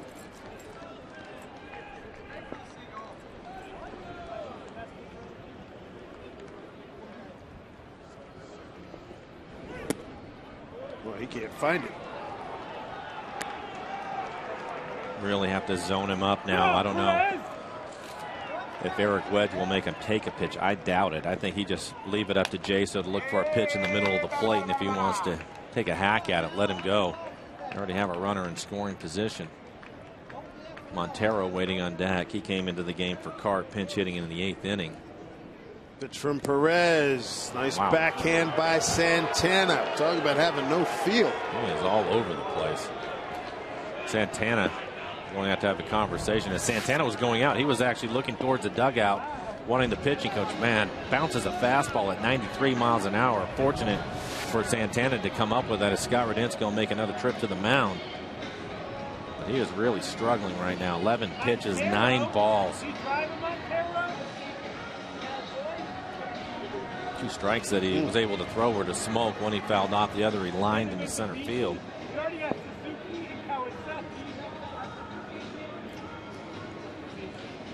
A 2-0 count. Maniacta watching his closer have all kinds of problems here. See if the Mariners can capitalize. They got a great opportunity here. 2-0 count to Jaso. He's 1 for 2 with a run scored and an RBI, and he's walked twice. Make that he scored twice. 1 for 2, 2 runs scored, and RBI.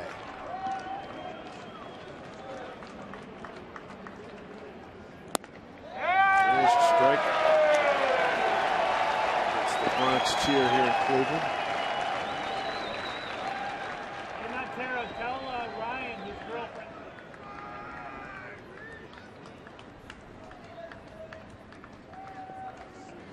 2-1 pitch. Just missed it. Sure did. Hit it into the wind. Chu fighting the sun. Out number 2. Hey, Ryan. He gets a good pitch to hit. It'll be a fastball. Looks like it runs right in the middle of the plate. That's right in his wheelhouse. Unfortunately, he just missed it and skied it to right.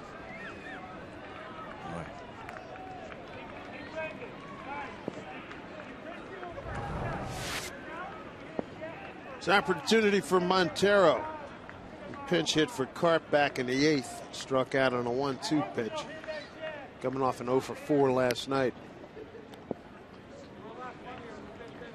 Kawasaki and Wells, they are the runners. Kawasaki down to 3rd.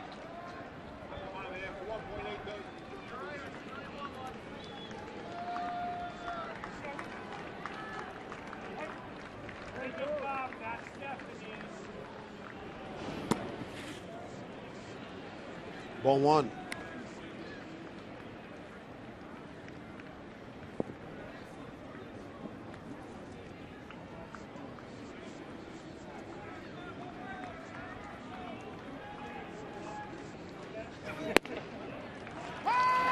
One one.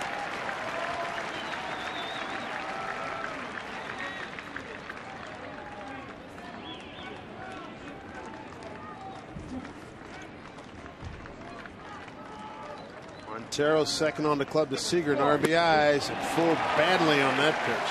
In the 8th inning, when they were able to strike him out, they went to work on him on sliders just like that, off the plate away, and Montero not able to lay off of it. There you go again. This is a breaking ball. Go off the plate away, and he chases it. 12,874, many of them still here on the feet. Pitch, swing, and a miss. That threat dies in the 10th. Score still tied at 4-4.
The William G. Mather, similar to the Edmund Fitzgerald, used to carry iron ore from Duluth back here to Cleveland for the steel mills. A 4-4 ball game. Mariners had a 4-1 lead. Jose Lopez, the former Mariner, bottom of the 8th, 2 outs, and a 3-run homer to tie it up. Kawasaki stays in the game at second base, and moving from second to first is Dustin Ackley. Charlie Furbush stays on. Breaking ball for a strike. Charlie got the last out of the 8th inning. Pitch the 9th. Here we are in the 10th.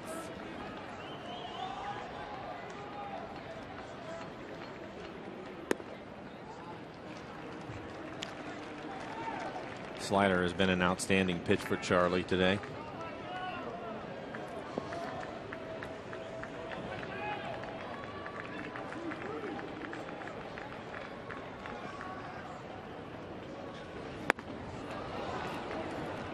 Go-to pitch, 1-2. Yeah, I think it's one his arm angle, but two, he also his fastball. Yes, the left-handed hitters, he keeps them honest with that pitch. His fastball's been around 92 miles an hour today. Slider gets down around 80, 81. Lined into right field, but right to Ichiro.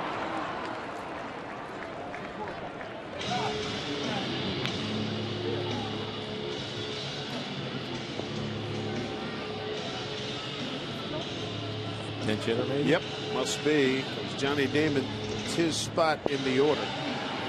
It's like Shelley Duncan. That'll be Shelley Duncan.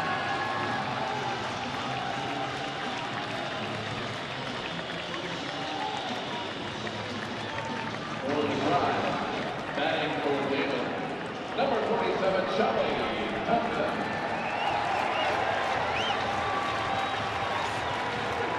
Shelley Duncan in his 29th game. First pinch hit appearance. And that'll bring out Eric Wedge. He's going to go to the bullpen. Charlie's day is done. Charlie pitched well today.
Bartender Tom Wilhelmsen takes over for the Mariners on sunny day in Cleveland.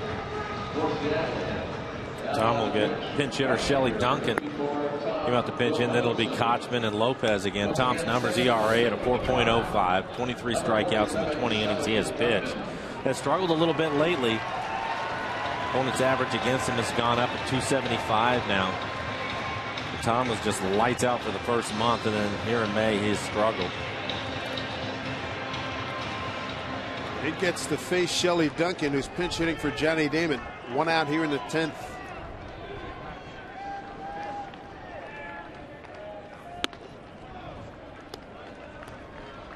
Shelley did a good job for the Indians last year pinch hitting. He was 4 for 8 last year, drove in 7 runs. Let's see what his career pinch hitting numbers are. They're not bad. 244 with 1 home run.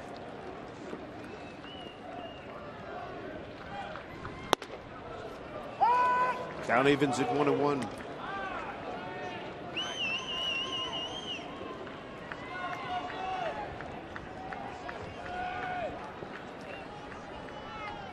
Wessy, Litke, Delabar, Furbush, now Wilhelmsen for the Mariners on the mound. Almost hit him with that curveball. Looked like Duncan was trying to take it in the hip.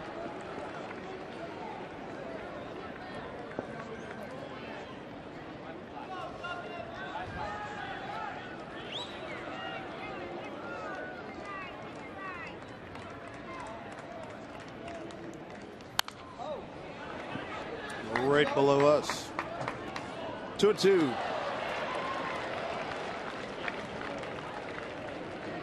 Mariners led 1-0 after 3-2 after 5-4 after 6. Tribe got on the board in the 7th with the run, and then Jose Lopez tied it up with 2 outs. Bottom of the 8th. A 2-run homer, and he was ahead in the count 2-0. Swing and a miss. Shelley Duncan. Goodbye. Great curveball from Tom. Almost hit him with one, but he comes back with it again, and the 12-6 curveball way out in front of it. Good pitch. Well, Casey Kochman coming up to the plate now. He has done some damage in the game today. Scored a couple of runs as a double.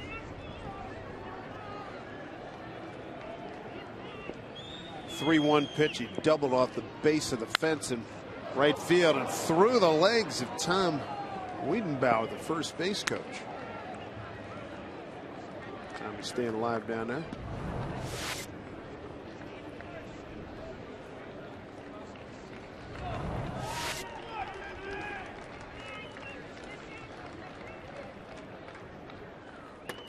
I don't know how these guys hang in sometimes. I mean, I always think of Larry Boa with Gary Sheffield up at the plate, and Larry would be pretty much in the first row. The worst part for the third base coach is when they have runners on, they have to keep an eye on the base runners. They don't even watch home plate. Yeah. Yeah, they don't have a chance to protect themselves. 0-2 strikes.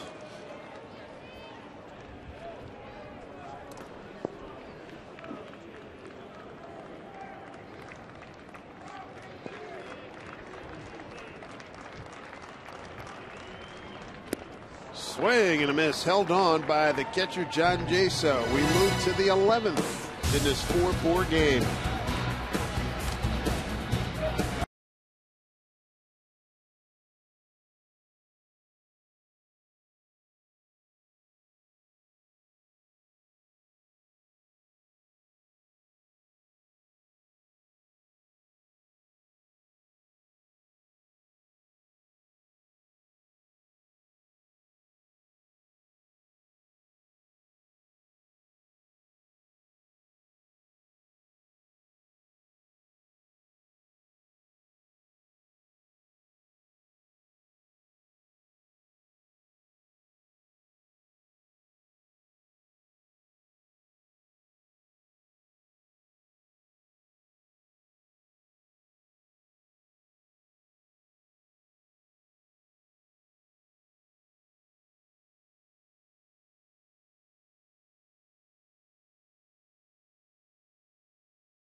Beef jerky all season long. Jack Link's beef jerky. Feed your wild side. We continue along here in Cleveland. Top of the 11th coming up. 4-4 ball game.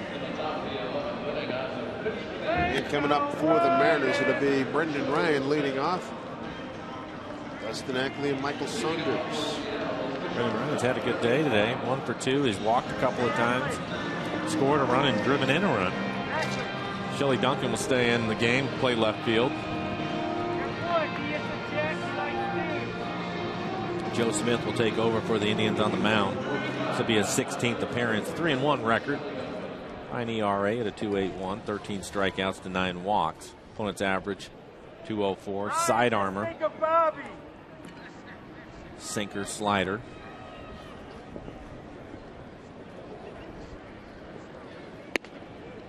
Ball one.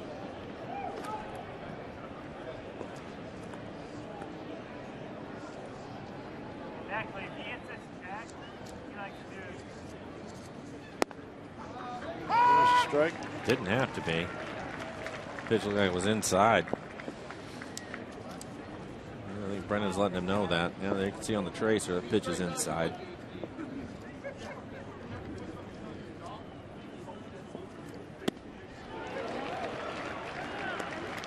Hard time holding up a lot of times. So indecisive sometimes. That's a big part of his problem.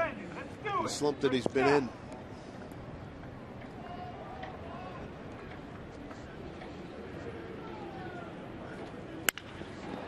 Base hit. There you go. Over the head of the shortstop, Cabrera. He took a big turn. And he gets it done on a 1-2 pitch. Brendan Ryan, a 2-hit day. Was able to stay on this slider. Joe Smith throwing a pretty good pitch down and away from him. Similar to the base hit that he ended up getting to drive in a run earlier in the game. So Brendan Ryan with a couple of hits now. Lopez playing up for the bunt. Eric wedge going to let Ackley hit. Dustin can get something inside, middle of the plate in. He can pull it, take advantage of the hole. Now that Brendan Ryan has that base hit. Hit it through the right side. Strike 1-1. Low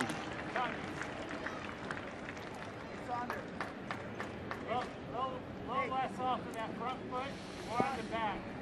Bigger win. 2-1.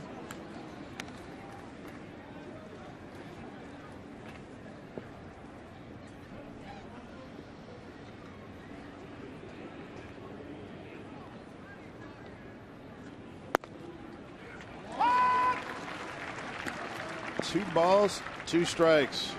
Brendan Ryan had a stolen base back in the 3rd inning. Stole 3rd. Put himself in scoring position and scored on a ground out by Saunders. Up the middle, Kipnis, Cabrera to Katzman. Ackley safe. Low less off that front, more on that back.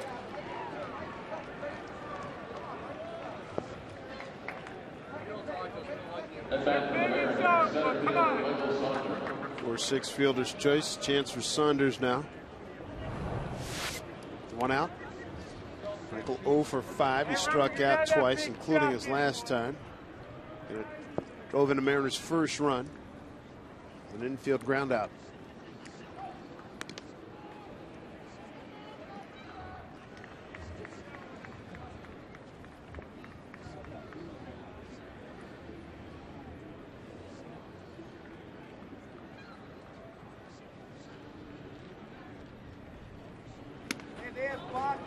Wow.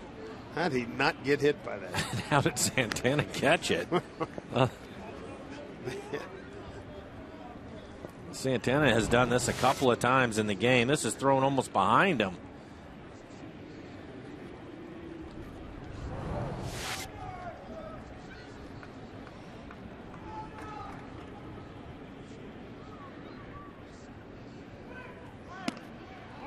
Two and oh.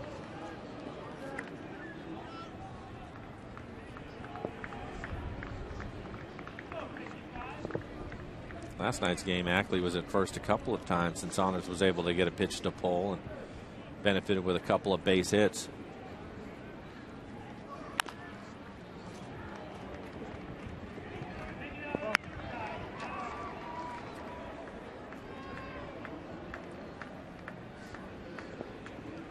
Two balls, 1 strike.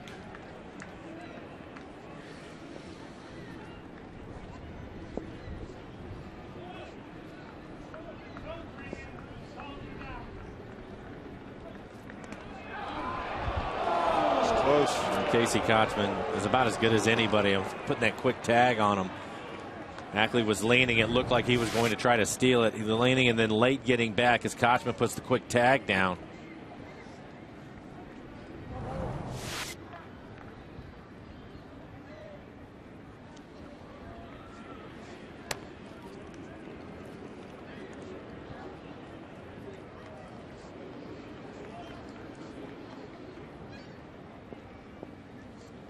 One out, Ackley at first.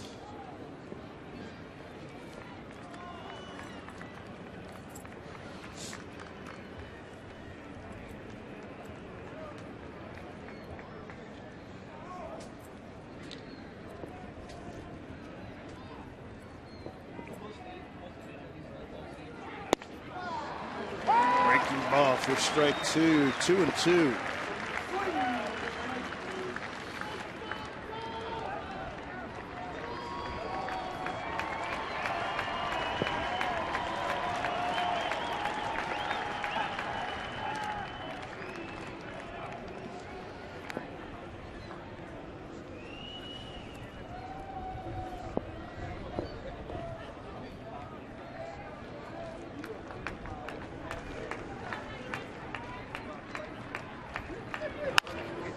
Fights it off.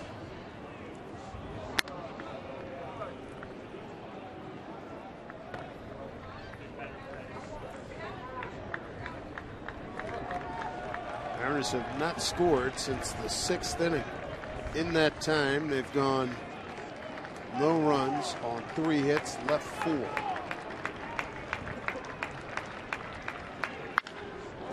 That's got some possibilities. That is to the fence. It comes Ackley to third. They're waving him around. He's got a score, and the Mariners have a lead. Michael Saunders with a big RBI double. 5-4 Mariners here in the 11th.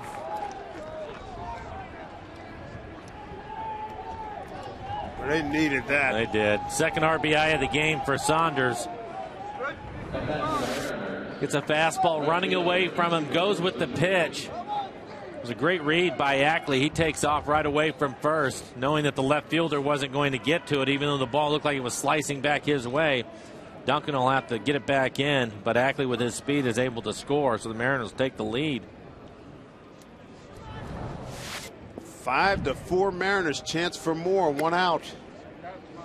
It's not been a grand day for Ichiro. He's 0 for 5. He can come up with a base hit here. Saunders with his speed should be able to score. The only one you have to be concerned about is Chewin right. He has a great throwing arm, but he's playing deep.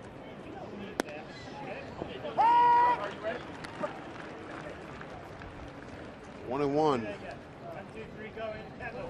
Hurry, get Kendall.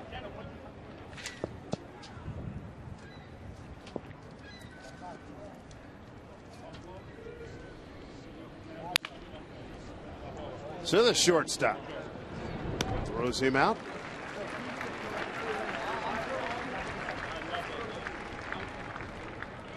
Two down. Saunders to third. Coming up in Colorado. Here's your pitching matchup. Smillwood, Vargas, and Bevan against White, Friedrich, and Guthrie. Bring up Kyle Seager. Kyle is 1 for 5. One hit was a double. He ended up scoring a run.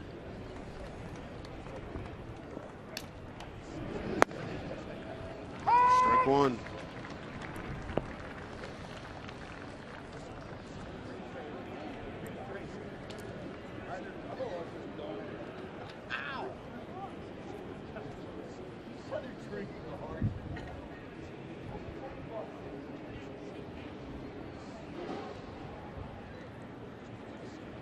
If they can pick up one more run here. I got Saunders at third. 2 outs.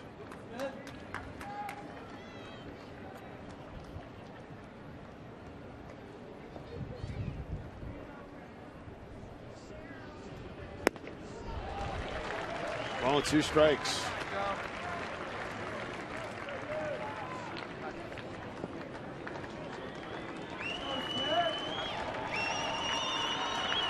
Seager with 2 strikes, 2 outs. Runner at third. Smoke, he was lifted. The pinch runner in the 10th. Delivered a solid base hit to center. Pitch up high. 2-2.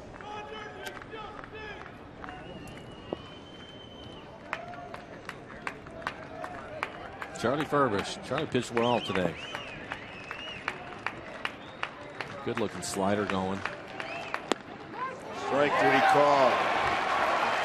But Saunders gets the job done. An RBI double. Mariners have a lead. They have a chance to close it out. It's 5-4 Mariners.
Yeah, it makes for great video during BP. It's not always a lot of laughs.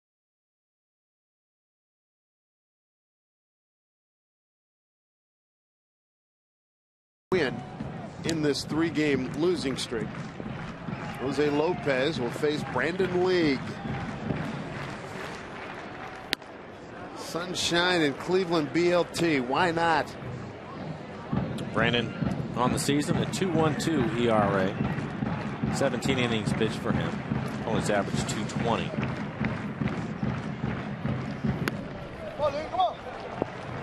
Here's Felix Hernandez encouraging Brandon. Lopez did some damage. Bottom of the 8th.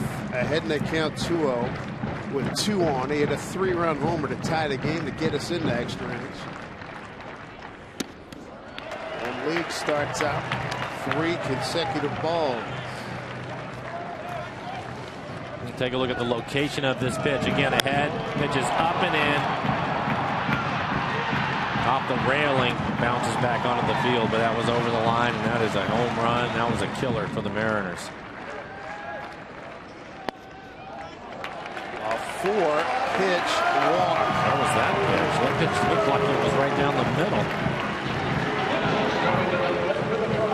Take a look at the tracer. It clearly misses with the first 3, but there's nothing wrong with that last fastball.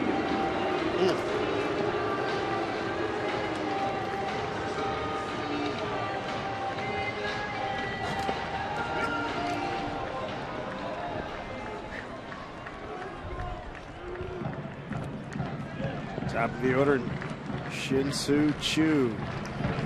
4 for 6 against League, and yeah, he does have a long ball. In at third, Seager. Strike 1.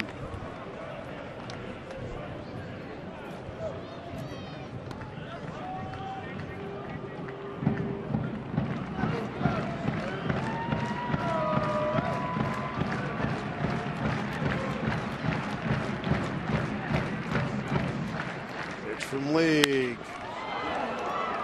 Strike 2. John Jace will have to be on his toes here. Brandon likes to throw his split to the left-handed hitters. Last few outings, he's bounced that pitch out in front of home plate, making it tough on the catchers. Hasn't had a real good feel for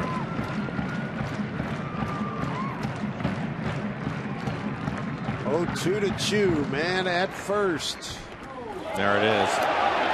Over the backstop. Just hasn't had a good feel for that pitch, and it's a pitch that he has to have to be effective, and he's still trying to find it. Take a look at this pitch. It hits out in front of the plate, goes off the arm. Jason, it's over the screen, so Lopez will move down to second. Ball and 2 strikes to Choo. Struck him out. Held on by Jaso. Came back with a great one right there. Strike him out. Now hitting for the Indians, second baseman Jason. Swings over the top of it.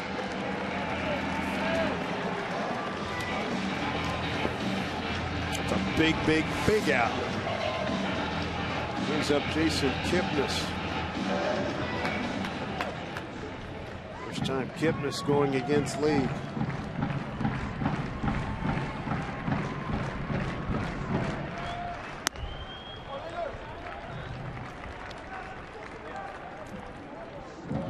1 Lopez at second, 1 out. 1-0 to Kipnis.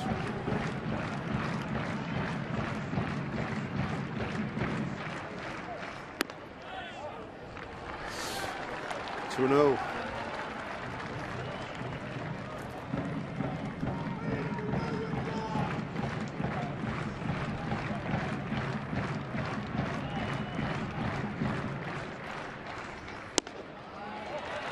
Reno.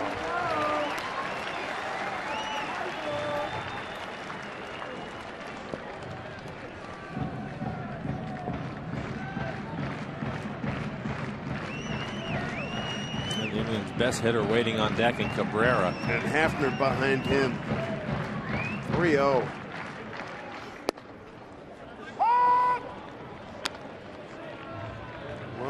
get Kipnis. Cabrera came into the game hitting .325.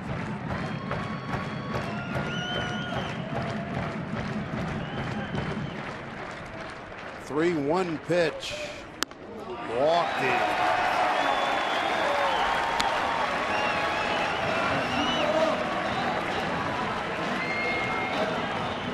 Runners at first and second. You bring up Cabrera now. He's 3 for 8 against League. And more harrowing is Hafner behind him. And Hafner's 3 for 4 against League with 2 home runs.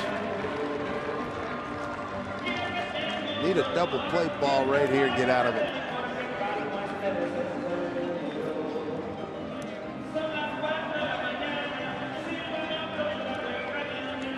Cabrera 1 hit. RBI single into 7th. Lucas Litke on a 1-2 pitch looked like he had him. It was called a ball by Adrian Johnson, the home plate umpire. Ball 1. Brandon having some of the same issues that Delabar was, then as he's missing up and away.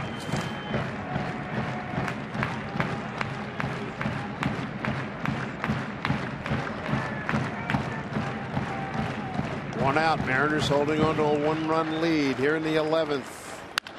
Base hit. Right field. Coming around Lopez. He scores. Tie ball game. To third. Kipnis with Hafner coming up. RBI Cabrera, his second of the day, his 17th of the season.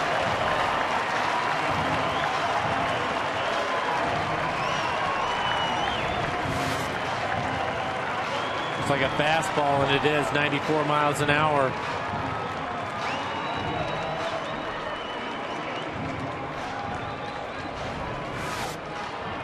Really good speed at third base, so a routine fly ball will have a chance. Wow. Gonna have a pinch hitter for Hafner. Remember we got hit? We got hit by a pitch last time up. Oh, that's right. That's right. He was hit on the hand. He was out on deck, so yeah. He just. I don't know why he didn't send Cunningham out there. Cunningham will hit for him. So that may be a break for the Mariners with Hafner getting hit on his hand, not available to swing it. Take a look at this pitch that hits Hafner. Charlie Furbush hits him.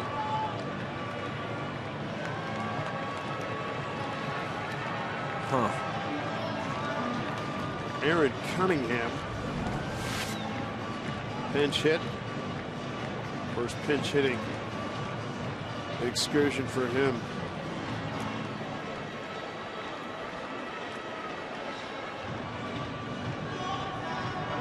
Defensively, you have to be alive. I don't think Brandon League's the easiest guy to try to bunt on, but you have great speed at third base. Kipnis can run. One out, runners at the corners. Tie ball game again at 5-5. Winning run at third. Ball 1.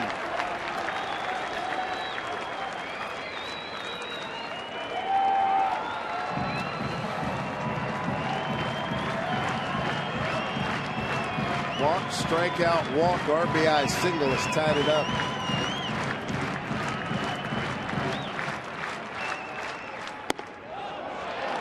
Will hold up. Did he go? Did not. 2-0. Brandon just having a tough time finding the strike zone. 17 pitches, 12 balls, just 5 strikes.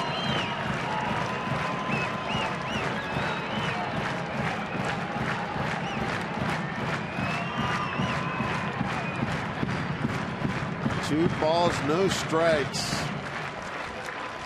3-0. Wow. So Brandon wondering if that is that pitch in the middle of the play at the bottom of the strike zone. He could have actually had 2 strikes. Home plate umpire Adrian Johnson not helping him out at all. John Adams in his glory now. Cunningham heading to count 3-0. Runners at the corners. Runner that counts. And at third, Kipnis pitch. There's a strike. Santana waiting on deck. He's walked a couple of times and has a base hit. Scored a run.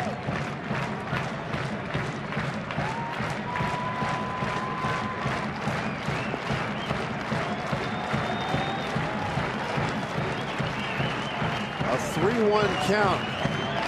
Pitch to Cunningham. Ball 4. Load him up. 3 walks this inning.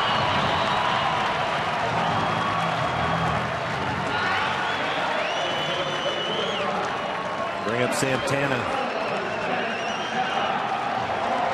Santana hitting .264 on the year. He has 5 home runs, 21 RBI. Carl Willis making another trip out to the mound. Santana 0 for 1 against Brandon League. He's not a bad guy to double up. We'll see how the Mariners want to play it. At this point, I think they would play their infield up. Kipnis again, good runner at third. Brandon League really helped himself out if he can get ahead of a hitter. This makes it even tougher, Dave, because he has that split. He can't get to it, and even if he can, now you're worried about bouncing it again. Absolutely.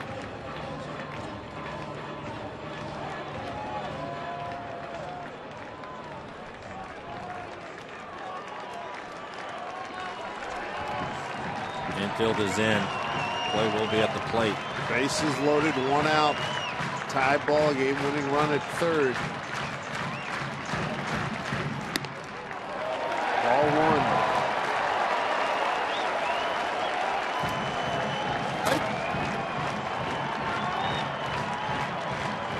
1. League has thrown 1 first pitch strike so far.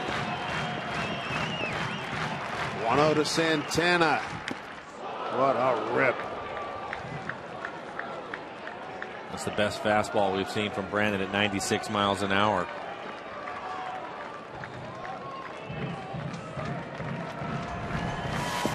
No choice but to go right at him, and he does. It's a good fastball at 96. Santana barely gets a piece of it. Down even at 1-1. Pitch from League. You and me.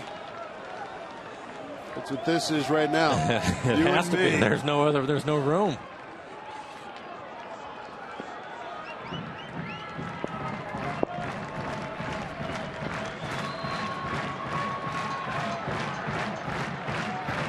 One-two to Santana. Up high, 2-2.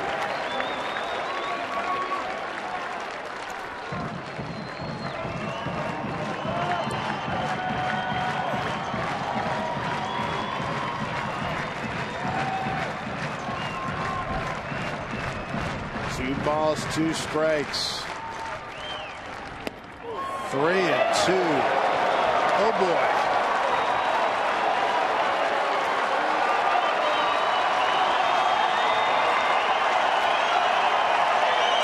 There's every time League needs a strikeout, this is it. He's 3-2 to Santana in this tie ball game. The pitch. Base hit. Ball game, Cleveland wins. 6-5 final. Mariners lose their 4th consecutive game. The road trip now at 1-6. Walks will cost you. Falling behind in the count will cost you, and that's the difference in the game today. Hector Noesi, you forgot about him, but boy, he pitched well today. 6 1/3, giving up just the 1 earned run. Mariners battling back last inning, coming up with a run. Ackley scoring a run for him on the double from Saunders. Things were looking good for him again. But then no choice. You have to throw a strike. And it's a fastball away from Santana with the infield drawn in, which you have to do also. Odds really go up in the other team's favor, and Santana makes them pay. That he did.